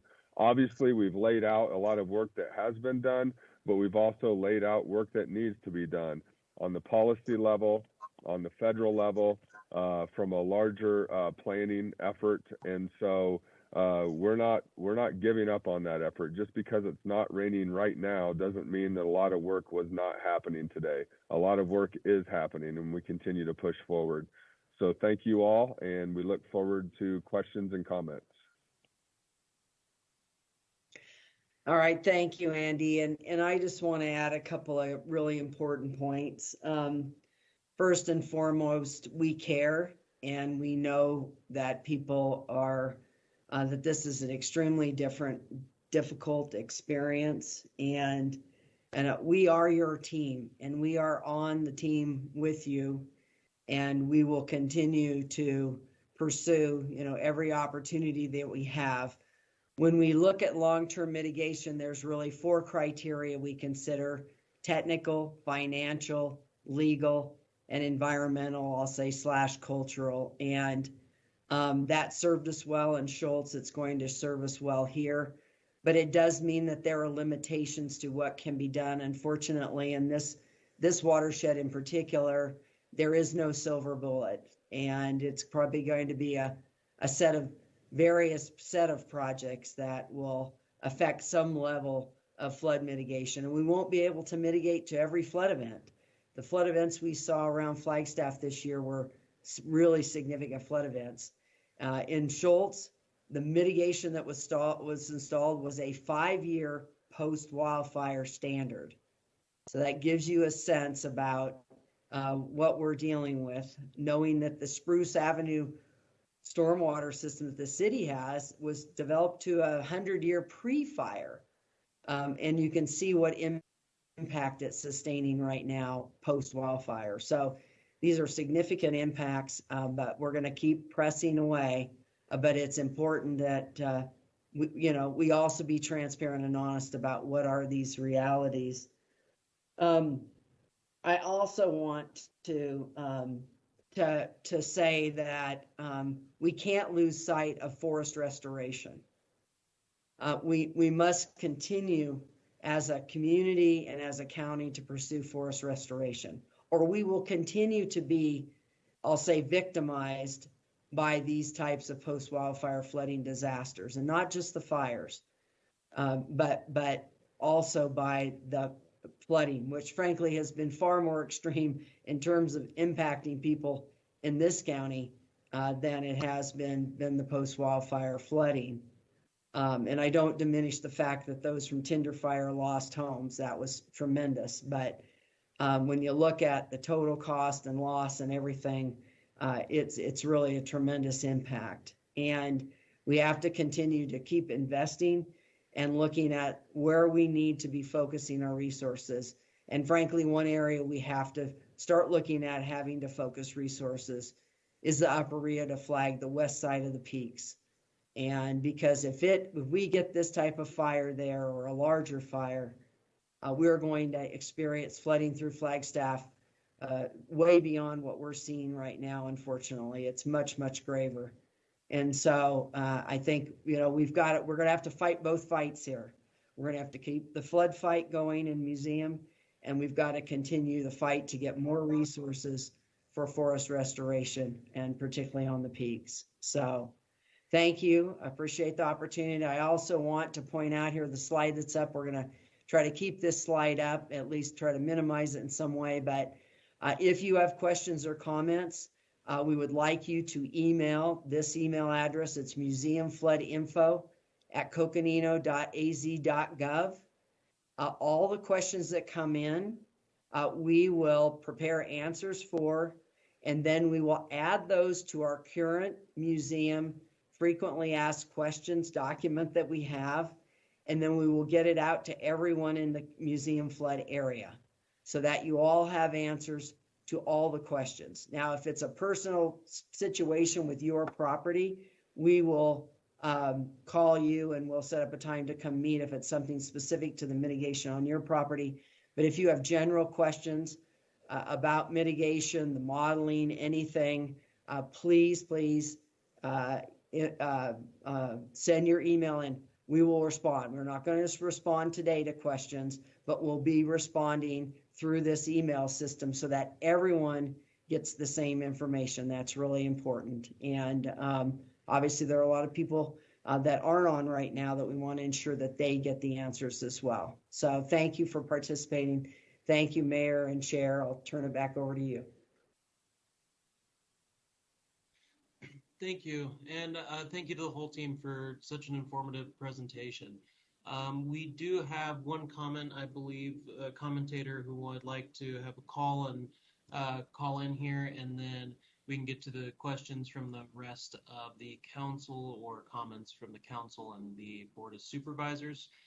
Note, though, that any, big question, we would like to be able to have a very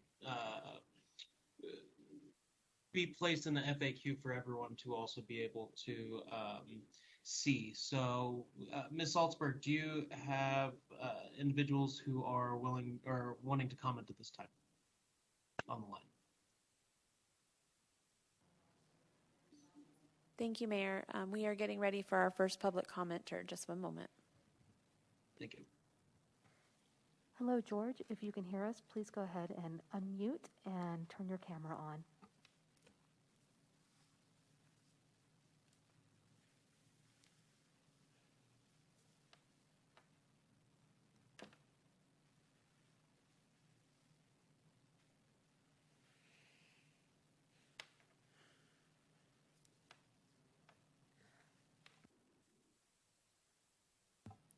Hello, George. This is Stacy.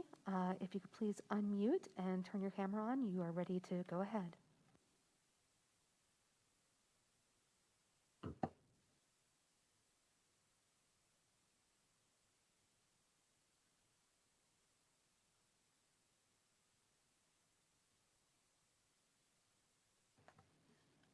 Mayor, it appears that our public commenter is not available, so we'll go ahead and move on. If he responds here in a minute, let us know. Otherwise, we'll defer to Councilmember Aslan's question, which is: the home that was a total loss, was it built in a defined floodplain against recommendations? I'll answer that. I can certainly get with you, Counselor, afterward. But I would need to research that. That is not a FEMA floodplain. I can certainly tell you that. It is not in a formal FEMA floodplain. Lucinda, but the vast majority of the area in the county is not, so people aren't required to have flood insurance, but that's why the first message today was get flood insurance, irrespective of whether or not you're in a FEMA floodplain. So part of this question just opens up a little bit of a can of worms, I guess. I've just been hearing chatter that I don't want to specifically pick on anybody in particular, but and I think this might be an issue more in the county than in the city. But if we're needing to redefine where flooding is happening and what a floodplain is, how recently are some of these homes being built, and should they have had a better sense of whether or not it was appropriate to build in particular places? And in places like Forest Hills and Cheshire and out in 180 where this could become a big problem, how are we working in the future to make sure that homes are only built in appropriate areas moving forward? So let me start first, and then Christopher may want to add some questions. But first, that the home was not built recently, the home that was destroyed. In fact, I spoke with a woman this weekend that lived there as a teenager back in the 70s. And I know we're aware from both that and the neighbors that her experience and the neighbors' experience that foam had flooded on the interior prior. But suffice to say, we have FEMA floodplain maps and flood delineations, across the county and various locations, as does the city. And we certainly review those. But when you get these extreme events, these are extreme flood events, extreme rain events, really is what we're talking about. You get extreme rain events. You can't mitigate to all these events, right? And nor can you necessarily, define them as a FEMA floodplain and then force people to have insurance, which is what happens if it gets defined as such. So, and certainly far greater at a cost than people who are outside a FEMA designated floodplain in terms of the cost of that insurance. So there are very significant consequences to that process as well. So we tend to be very, very careful. The county did proactively reevaluate all of the floodplains, has now reevaluated all the FEMA floodplains within the county.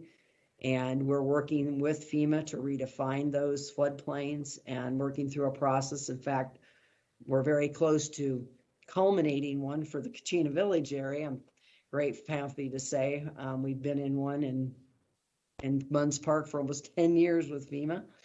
And so, those are important processes to go through. But it's really important to look at what is the type of event that's occurred and then what are the results. And certainly it was significant, but that was a very, very, very low probability storm. So you have to keep the reality of what are the chances of flooding of that nature in any given area.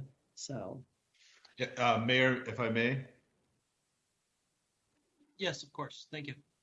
So to further answer the council member's question about how do we ensure that this doesn't happen, like if that homes are not built in a floodplain, which is not necessarily the case in the house that was lost, but we work with FEMA, the county flood control district, and then also the city of Flagstaff manages their own floodplain as well. And so the stormwater department within the city of Flagstaff, they work with FEMA and evaluate flood impacts, and FEMA has standards, and those standards get raised, and we do more mapping, and we update studies. Lucinda indicated that we've done several studies within the county.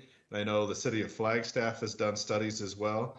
I think Lucinda was meaning to say that within the county jurisdiction, the floodplains that we manage that we've studied, although Page, Fredonia, and the city of Flagstaff manage their own floodplains. But we work with FEMA, and we work to have the best science available. And to a certain degree, it's when developers come in and they want to do developments in floodplains, or they want to alter floodplains, that's typically a time when the mapping is redone to kind of, in a way, sharpen the pencil to see how much real estate can really be used and to develop flood mitigation strategies. And so it's an evolving process. Some areas have been remapped more recently, and some are quite old. Yeah, and I will add that in the county, probably certainly the case within the city as well, that the vast majority of our developments were developed before even drainage plans were required. You look at Kachina, Mountain Air, Doney Park, a good chunk of Timberline. Most of those areas were developed before there was even the state authority granted to the district or the county to even request a drainage plan. So we've come a long way in that both the city and county now have very significant requirements for a new development to manage drainage, which is a good thing. And then I'll also say that, it's a small case that we're talking about, a small percentage of the cases that we're talking about for flooding. And some people might be asking, how are we in this situation where 400 homes in the museum fire burn scar can be at flood risk, and how is the infrastructure not able to handle this? And there's the city of Flagstaff and the flood control district. This is a natural disaster, and we've seen an extraordinary amount of rain, and the watershed is compromised, and we can't mitigate to all levels of all disasters. And so, the watershed is going to have a new normal, and City of Flagstaff engineers and, with probably support from the county and definitely the local engineering community, are going to look at what can be done and what's appropriate to do, and what's responsible, and try to bring forward flood mitigation strategies. But our infrastructure is being overwhelmed by water that's 10 times greater than what it was designed for, and what we would reasonably expect on a pre-fire condition. Thank you for the conversation. Thank you. Thank you. I believe Vice Mayor has a question here as well. Thank you, Mayor. I do. I have a couple of questions. The first two are for Andy. If you could go back, one of the first slides that you showed us, it indicated that there were 3 areas that needed immediate action. And by action, what exactly does that mean? And then what exactly happened? Yeah, thank you, Vice Mayor Daggett. Just trying to recall what those immediate actions were. I think we're talking about the Spruce Avenue channel improvements, and specifically from Cedar to Dortha. And so going into the event, we made some improvements in that channel by taking out vegetation, etc. There is a utility in that channel, Unisource, and so utilities always have an impact in those channels. And making those improvements, we can't dig a channel deeper if there are utilities that aren't buried to the level they need to be buried. So we're looking at adding concrete to that channel. From a natural channel perspective, concrete isn't always something that we look at kindly, but at times concrete is necessary, and in this case, probably so, particularly from a maintenance standpoint. So as that silt, sediment, everything that's coming down that hill from the burn scar collects in that channel, we're in a position where we're dredging it out with every storm event. And so improving that channel from Cedar to Dortha, and improving the inlet as well. Now, one thing about improving that inlet, and we had a very robust conversation at the engineering meeting last week, and as a non-engineer, it's easy for someone like me to say, let's just make that improvement. Makes perfect sense. Well, when you start looking at downstream adverse impact, we need to be really clear and really sure that we're not causing negative downstream impact with those projects, with those pinch points upstream. So Ed Schenk did a really good job of talking about a potential detention basin at the school location. And so if we're going to increase capacity upstream, we need a place to put it downstream. Otherwise, those pinch points, those improvements in the pinch point, we're negatively impacting our downstream friends and neighbors. That's not the position that we want to be in. And so and that's been one hesitation with the engineering group in making sure that we're making all the right decisions so as not creating a problem downstream by fixing one upstream. So that Dortha Avenue, the channel itself, that improvement we can legitimize from the engineering perspective. That inlet is going to take a bit more discussion. And frankly, that's why we're having the get together later this week of hopefully some of the best engineering folks that we have locally and otherwise to talk about that system in its entirety. As Lucinda will continue to tell us, there is no silver bullet, but if we can work on that system throughout, there might not be one solution, but a series of several might be the takeaway, and just highlighted to you early in the presentation what a few of those improvements could look like.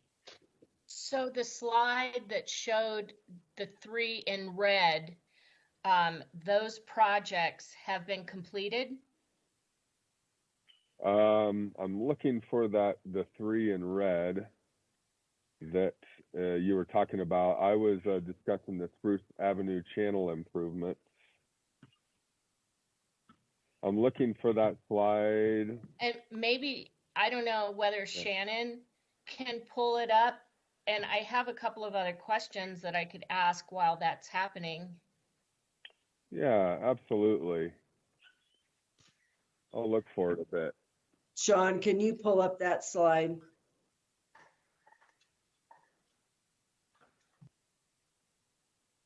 I am looking for it right now. So in the meantime, and you touched on this a little bit, Andy, so replacing a grass-lined channel with concrete, I think to many of us, it seems like, oh, the water would just move even faster. But when you're seeing flows as strong as we've been seeing, I'm guessing that you do that to stabilize the channel because it's getting eroded with each event. Is that correct? Go ahead, Christopher. You want me to help you, Andy? Because we're talking about more of the technical nature. And yeah. So one of the reasons why we would concrete line a channel is that it can increase the smoothness of the channel so we can pass more water at a lower elevation. And but you bring up a really good point that we don't want to increase velocity and cause downstream impacts. And so part of what we would do as part of the analysis is to ensure that we restore the water to a velocity and a width, a certain condition that that was seen before the project. We do what's called an adverse impact analysis, and we look at how the system is currently functioning, and we model that, and then we put into the model the improvement that we want to do. In this case, it might be a concrete line channel, and then we run the model again, and we look at the difference of the two. And if downstream or upstream we're creating an adverse impact, then it makes that project not feasible. So the flood control district recently did a similar project in Mountain Dell, where we took a natural channel and we constructed a concrete line channel to be able to pass the flood flows through the neighborhood in a more desired manner, and that the homes have experiencing less flood risk as a result.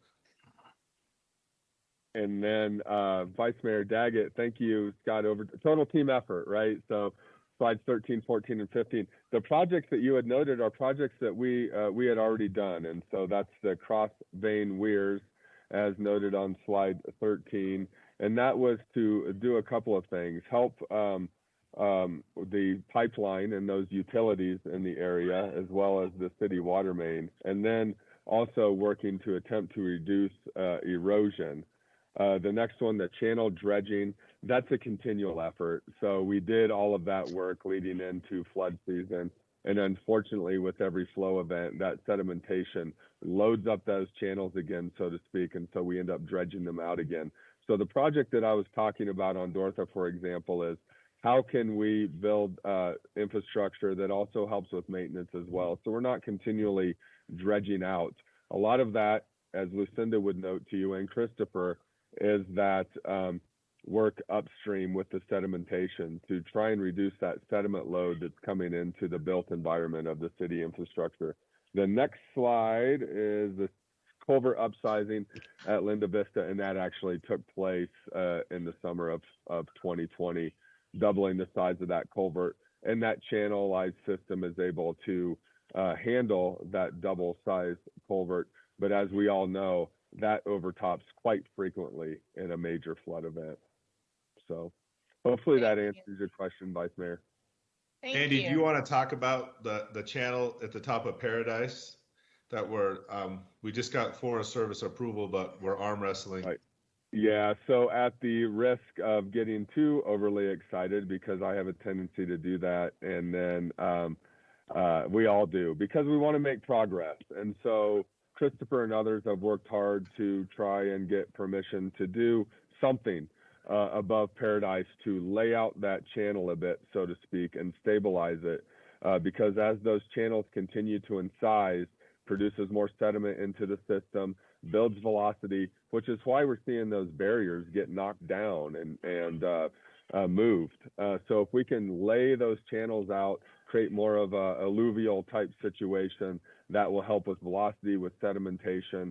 And so we're making progress daily on that. And when I had said there's a lot going on, even though it's not raining, this is the kind of work that's going on at the staff level to give us motivation to try and solve some of these issues at that broader level. And so thank you, Christopher, for that. And Mayor, I see that the public commenter is back. I have one more question. Should I ask it now or after public comment? Go ahead right now, and then we'll go to the public commenter. And as Supervisor Horstman, I do see your hand up, so then we'll go to you as well. Okay. So my third question is, can you help us all, and by you, I'm not sure who I'm talking to, help us understand what immediate housing assistance is available to homeowners who aren't able to live in their houses because of the damage? So we have been asking people to call the call center and then referring them over to Red Cross. Red Cross is the provider of housing support during disasters, and we have a relationship through the EOC with them. Typically, they follow their national policy, which is that in a disaster situation, they establish what they call congregate housing. In our location, that's typically done at Sonawa Junior High School. But currently they've been working with individuals to try to identify, if there are options available to them. I don't want to speak on their behalf. I think it's important that those individuals that are impacted work one-on-one with Red Cross. And then also, as we noted earlier too, that the county does have a rental assistance program. It's income-based. But if there was an individual, they may qualify for some assistance with rental assistance. And again, they should call in, and we can refer them over to community services at Health and Human Services at the county to see if they qualify for that type of support. Again, this is why flood insurance is so important, because one of the things that can be provided through flood insurance, from what I understand, and again, that's a FEMA program, it's not a county program, is that, alternative housing can be made available for some period of time while your home is being repaired, or rebuilt. So all calls should go through the call center to be triaged and then pushed out to whatever agency can help. Correct. All right. Thank you. Thank you for asking that question. Thank you. Ms. Salzberg, if you'd like to get the commenter on the line now, that would be great, and then we'll go to Supervisor Horstman. George, could you go ahead and start your comment? Hello, everybody. We can hear you. Please go ahead. Hello. Can you hear me? My name is George. Hello. Yes, sir. We can hear you. Okay, great. So I asked question by typing in the chat, and I never heard the response for the Linda Vista passage of that channel, which goes from the forest, from the fire, down along the Grandview Street where I live or drive, and goes to the Cedar. So that passage under the Linda Vista can handle up to 300 CFS. And last flood was probably 10 times more than 300 CFS, and we had most of the water coming into the Grandview. So my question is, what is the long-time project or long-time ideas? What to do with Linda Vista? Because we will have those bags as long as that problem will not be solved. So this, for my area, for my home, is the quintessential to fix the problem on Linda Vista passage for the water. Because if you've seen the drone footage, there was video drone footage, you can see clearly that the whole water from the forest goes to the Linda Vista, and then most of it, probably about 80%, goes to Grandview, and the rest goes to the channel behind Grandview, between Grandview and Monte Vista. So that channel is capable of handling at least 50% or even more. So we have such a big floods on Grandview because that channel is not maintained or done, and especially that passage to handle this water. And all residents of Grandview getting floods, such a big floods. We will get floods, of course, because the climate change and everything, I understand. But what we have now, and you spending money for cleaning the street, putting bags and everything else, because that Linda Vista passage is the obstacle for the water. So what is the plan? How to fix the problem in this particular small place, Linda Vista passage? Would you please answer this question? Thank you for the question, George. And that's something that we have ideas on, and they're going to be vetted by engineering here, especially this coming week with the engineering session. If you would like to chime in briefly, Christopher, but much of this is, it isn't just the Linda Vista. We look up the floodplain, as was mentioned with the Paradise, at the end of Paradise with the Forest Service there trying to do mitigation efforts. And it's the whole chain of events that then leads to the issues at Linda Vista and Grandview and then beyond. But if you wanted to chime in briefly, I know with much of this, Lucinda was interested in being able to give a well thought out response, place on the FAQs with this, but if you wanted to touch on it, Christopher, that'd be great. Yeah, sure. So this just gets to what Andy was talking about earlier, about we need to make sure that the entire system can handle any flows that we push downstream. And so while we could look at increasing the capacity of the Linda Vista culvert, we also need to look at the Cedar culvert and the infrastructure that goes downstream.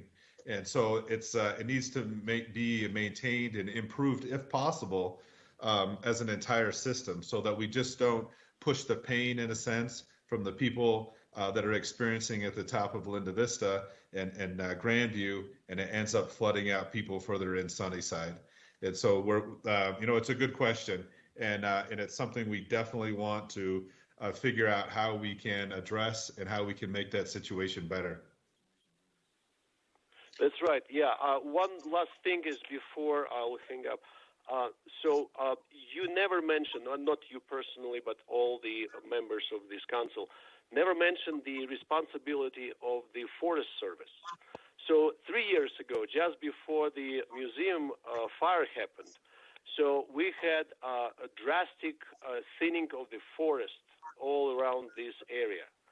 And the consequences are all the debris and everything what Forest Service is responsible for, because the thinning has to be done, but not the way it was done.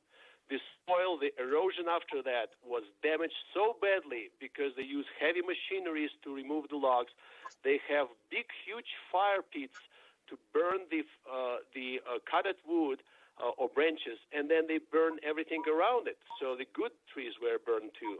And then what we have now, half of the debris, maybe even most of the debris, which we get here on the Grandview, are not coming from the museum fire. They are coming from the forest thinning process. The Forest Service has to be responsible financially to help to fix the problem. That's my last word. Thank you. I'm going offline. Thank you, George. And yes, the Forest Service is at the table through this process. It's going to be all of us coming together to be figuring this out. So all of our intergovernmental agencies to try to mitigate these situations and try to think of the long-term solutions. So thank you, George, and I will turn it over to Supervisor Horstman for questions, comments. Thank you very much, Mayor, and members of the City Council, and to my colleagues on the Board of Supervisors, and to the city and county staff. You know, you all have just done a great job. This has been a tremendous effort. But as we note, and as we've heard from the frustration in the previous caller, a lot of work still needs to be done. And there is a need for a lot of further mitigation. So I have a couple of major questions, I have a couple minor questions as part of this. We know that city and county monies are limited, and these are huge projects. And We heard the county talk about the fact that we have spent close to 2 times what the flood control district brings in. The county was able to get some federal exigency funds for Mount Eldon Estates area.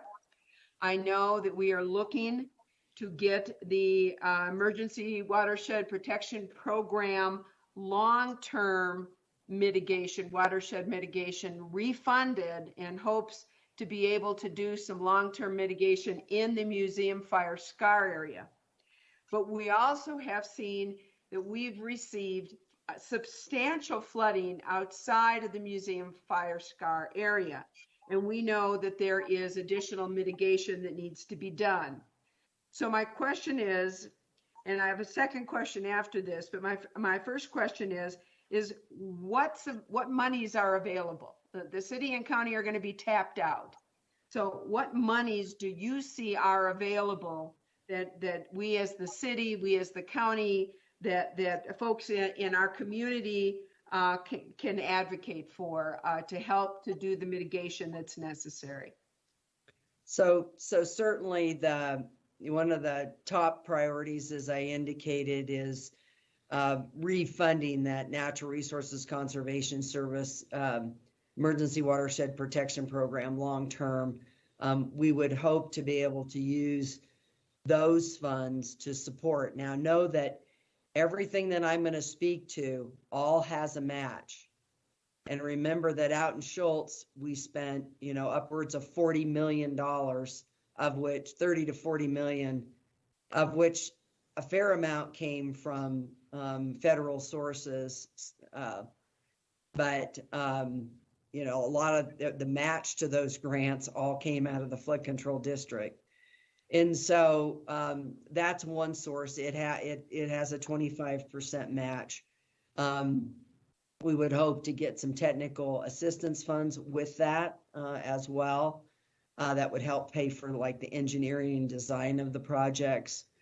And that money would largely be eligible for the types of projects we would do on forest or up in the Mount Eldon Estates area, more of a rural type watershed, restoration type projects. The other types of projects that we're looking at potentially within the city or above the city, if they're more what I'll call more traditional flood mitigation, there may be some funding through the Infrastructure Act that's made available. That would come through potentially either FEMA, largely probably through FEMA. And that will come very likely through a competitive process. They have a new program now that's really looking at impacts from climate change and so forth. But unfortunately, to date, we applied for one of those grants. Under the prior program, it was saying they've changed the name. It was the same program, changed the name to try to get funding for various projects. We were successful, and then they didn't come through with doing the NEPA, the environmental clearances. But anyway, those are all very competitive projects through this. It's called BRIC, the BRIC grants, and again, you're competing nationally.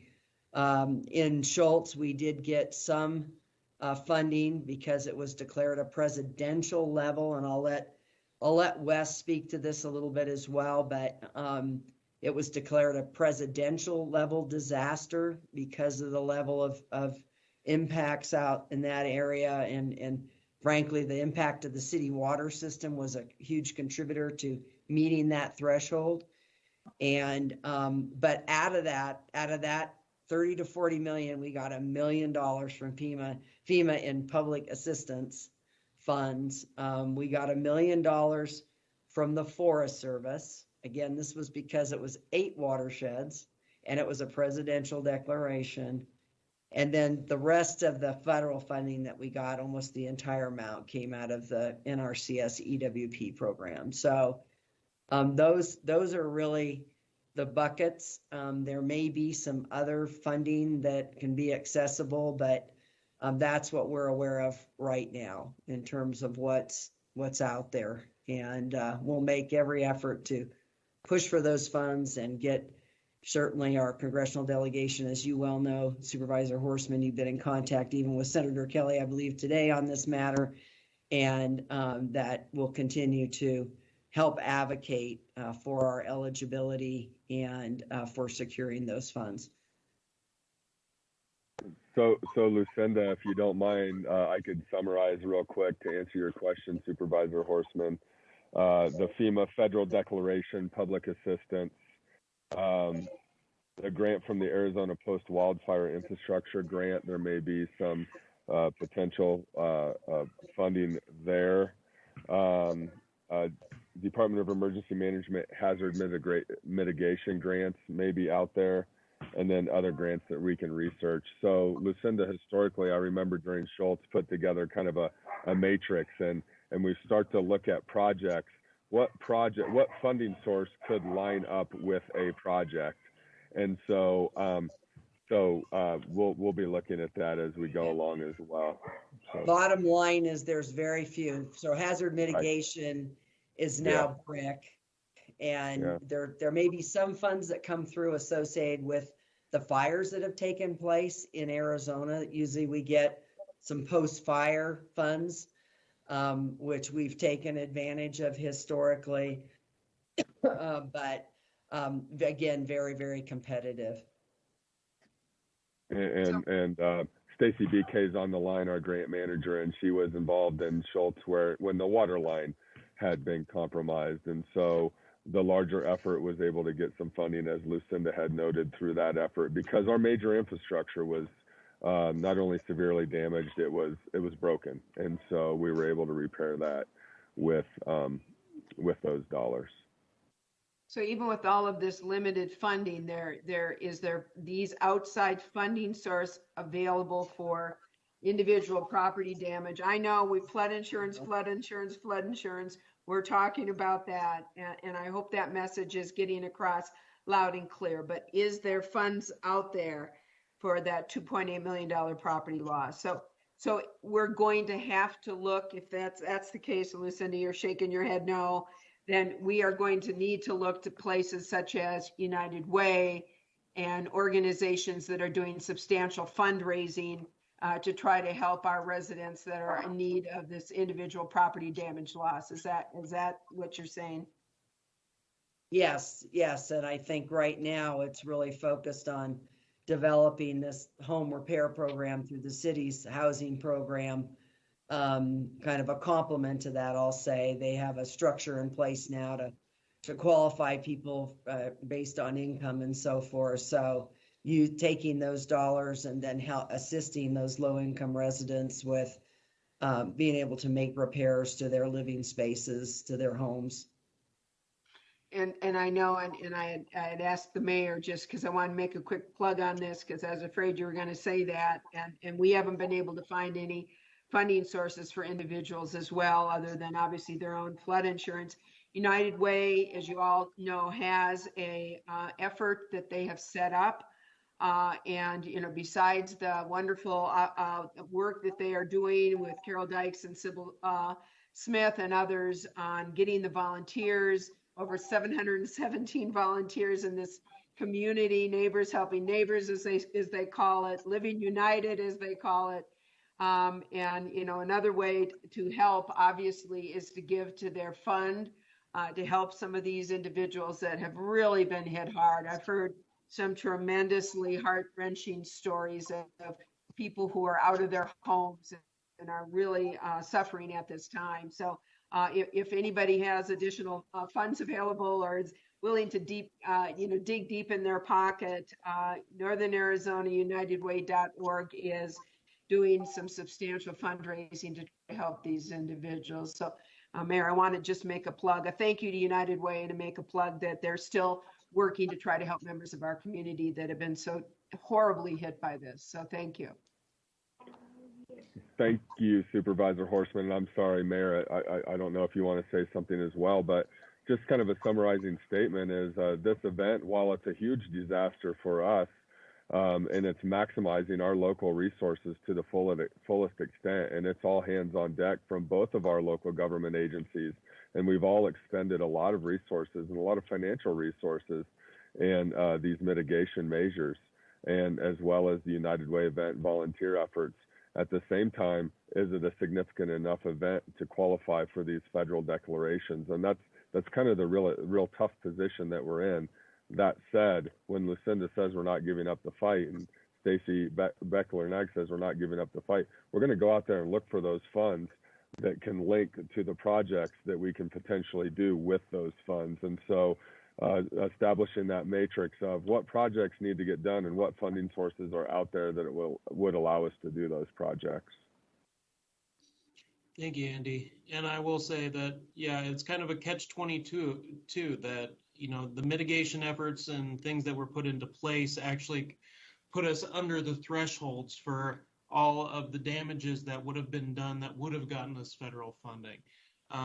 But nonetheless, we didn't lose any lives, and people's homes, yes, were damaged, but it could have been far, far, far worse if the level of attentiveness was not taken by the city and county and the work that everyone has been doing here. So I really want to thank your efforts in that.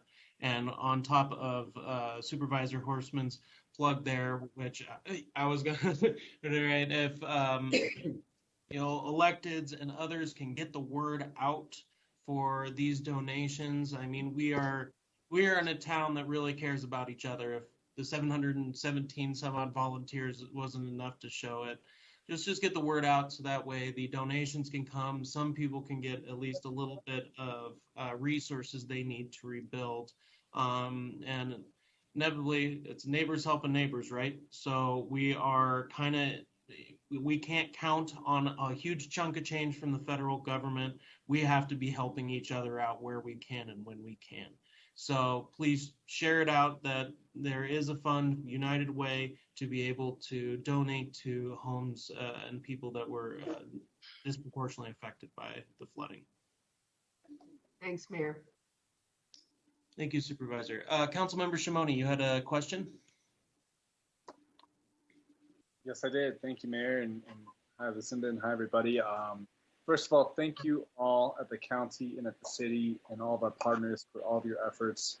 It means a lot to us in the community and all of our frontline workers. I just know that, you know, this has not been an easy lift, and the rains keep coming. And as Andy mentioned, you know, that cleanup time between rains is just, it's brutal, and it wears on us. So thank you to all of our leaders and partners and volunteers, along with our staff members who are on those front lines. I just had a quick question. Are we planning to do any more meet in the streets events for the public?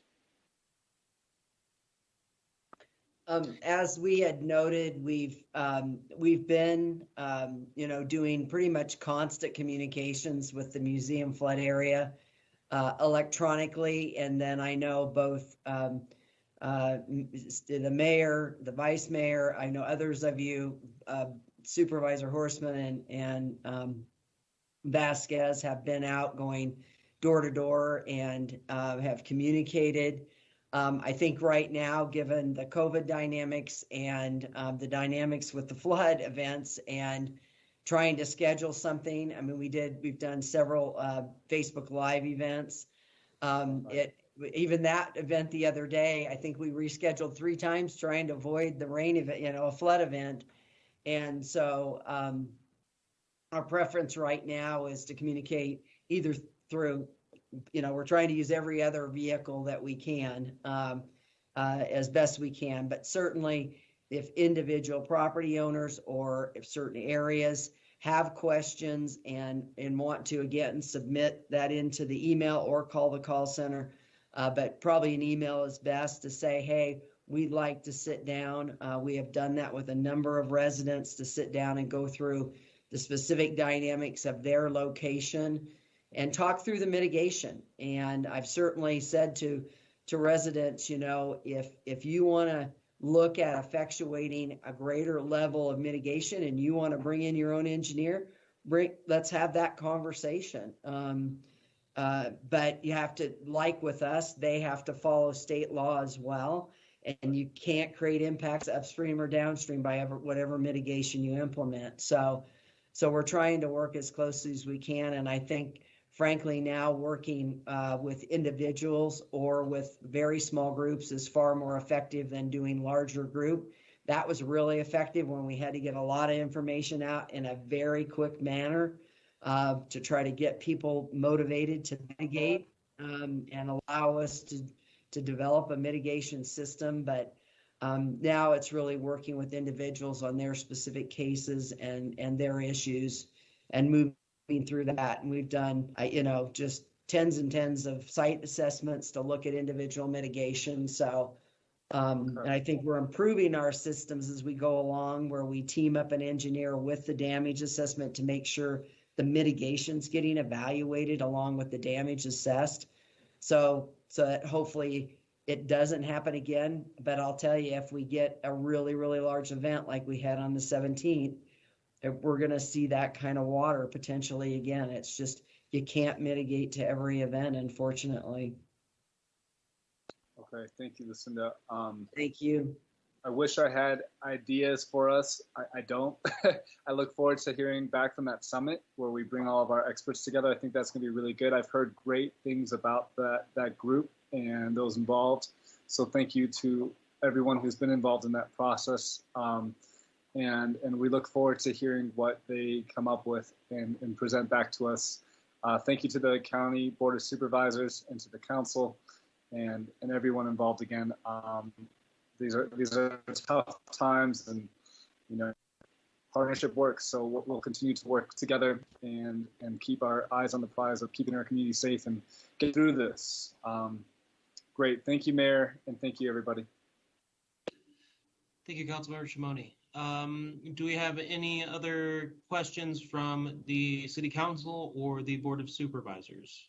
And since our board is not as familiar with how we run our meetings, you can feel free to raise your hand if you would like to, rather than the C's and Q's that we do in the chat box.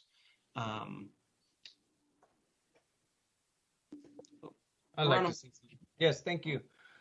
First off, I just want to say thank you to the staff and to the team that put on this presentation. It was very comprehensive and gave a good overview of everything that's been going on in the flood events over the last month. So I really appreciate that.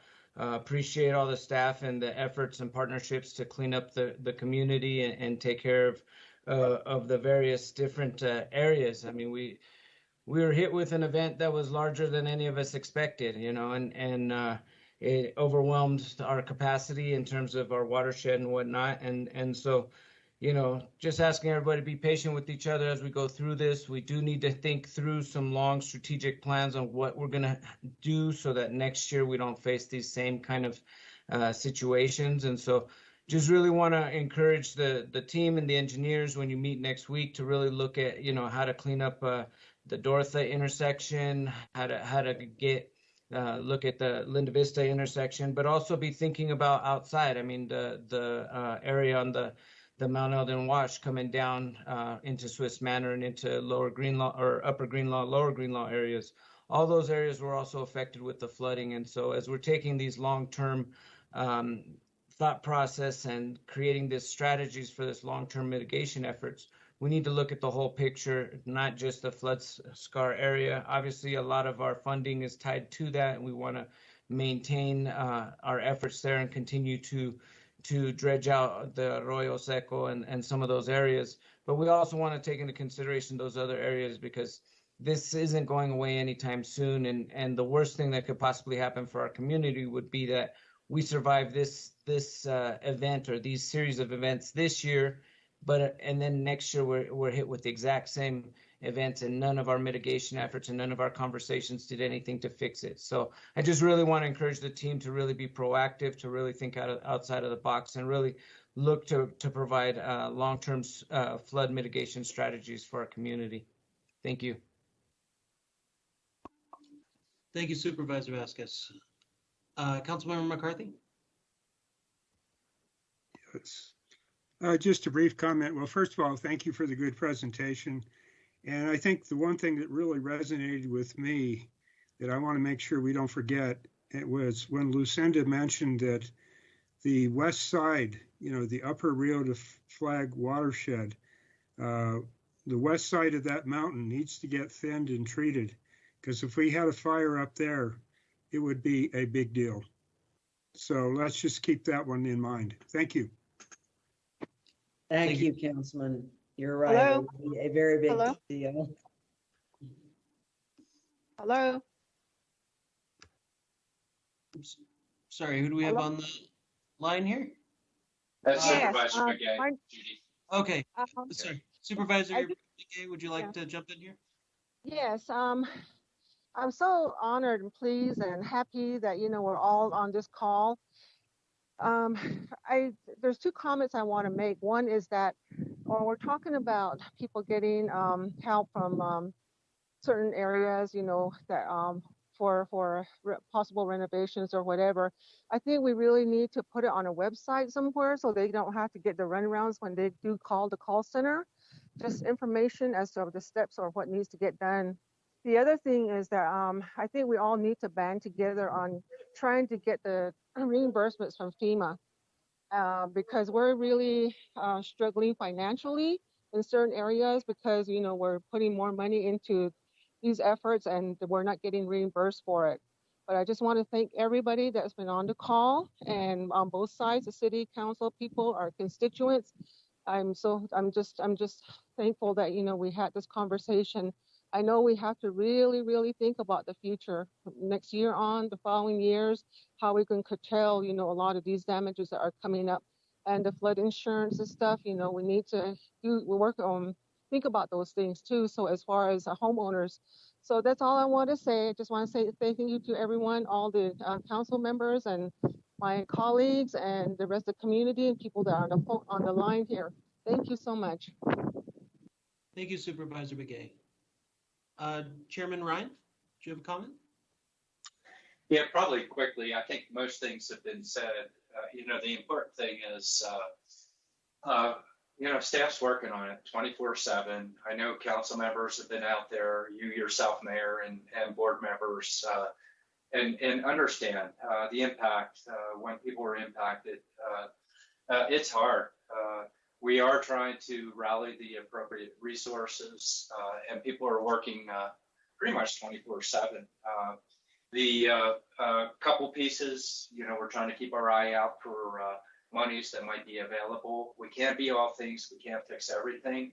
But if we have the opportunity, this work that, Andy and Lucinda and others have mentioned in terms of let's see if we have potential for design. We have lessons learned that we've been able to optimize on.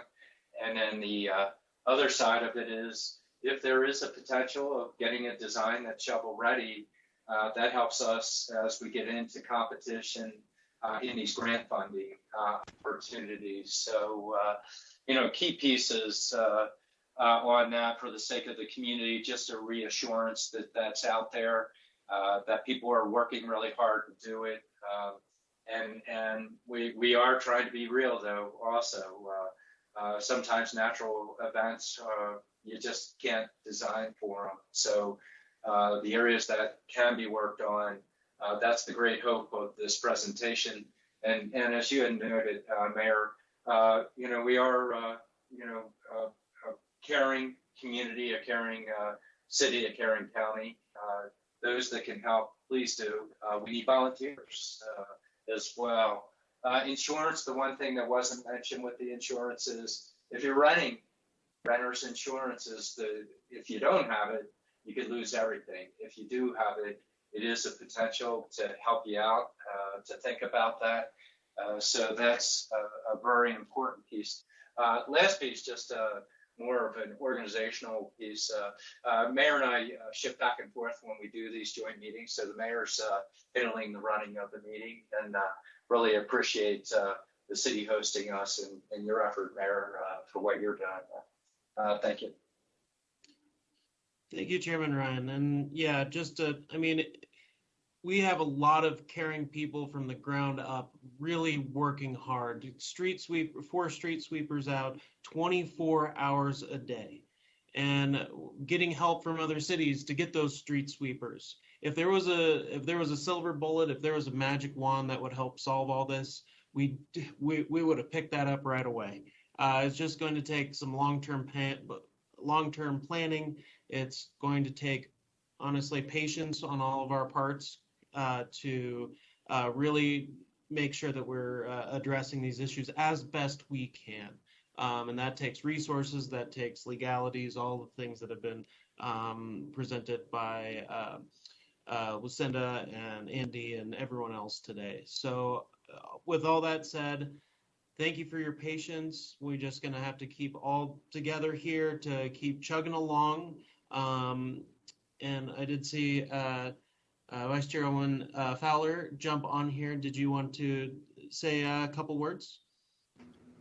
Yes, I just want to thank you, Mayor and City Council for hosting us. Thank you to the Board of Supervisors, Lucinda, and Andy's team. The city and county work really well together. And we've been working together on various projects for many years, and especially in this area. This is not just in our area, it's happening throughout the country. So at the national level, we are also addressing this at the national level when we do go into meetings. And there's just a lot of need that is happening here on the ground. You know, just what was mentioned, I was able to walk door to door and on the street with Supervisor Vasquez. I want to thank him again. And we're all involved and we all care about our communities. So we all try to get the latest information. I really want to thank you for the presentation. As you can see, it's very complex, from the very small area up to how do we look into the future, what do we address first, how much money do we have, how can we address this, and we're still trying to get reimbursements from FEMA and trying to see who bring in more partners. So I just want to thank everyone that is working and volunteering. Volunteering is it's just really takes a lot out of a family to be able to help others, and that is what's taking place. So I just want to thank everyone again. So thank you. Yeah. Thank you, Vice Chairwoman. Well, with that, we are down to agenda item number 6, which is our informational items from the chairman, supervisors, county managers, mayor, council, and city manager. Although we've already done the rounds, if anyone would like to chime in for this agenda item before we adjourn, please feel free. Otherwise, we will adjourn and look forward to seeing what is going to be happening with the engineering summit later this week.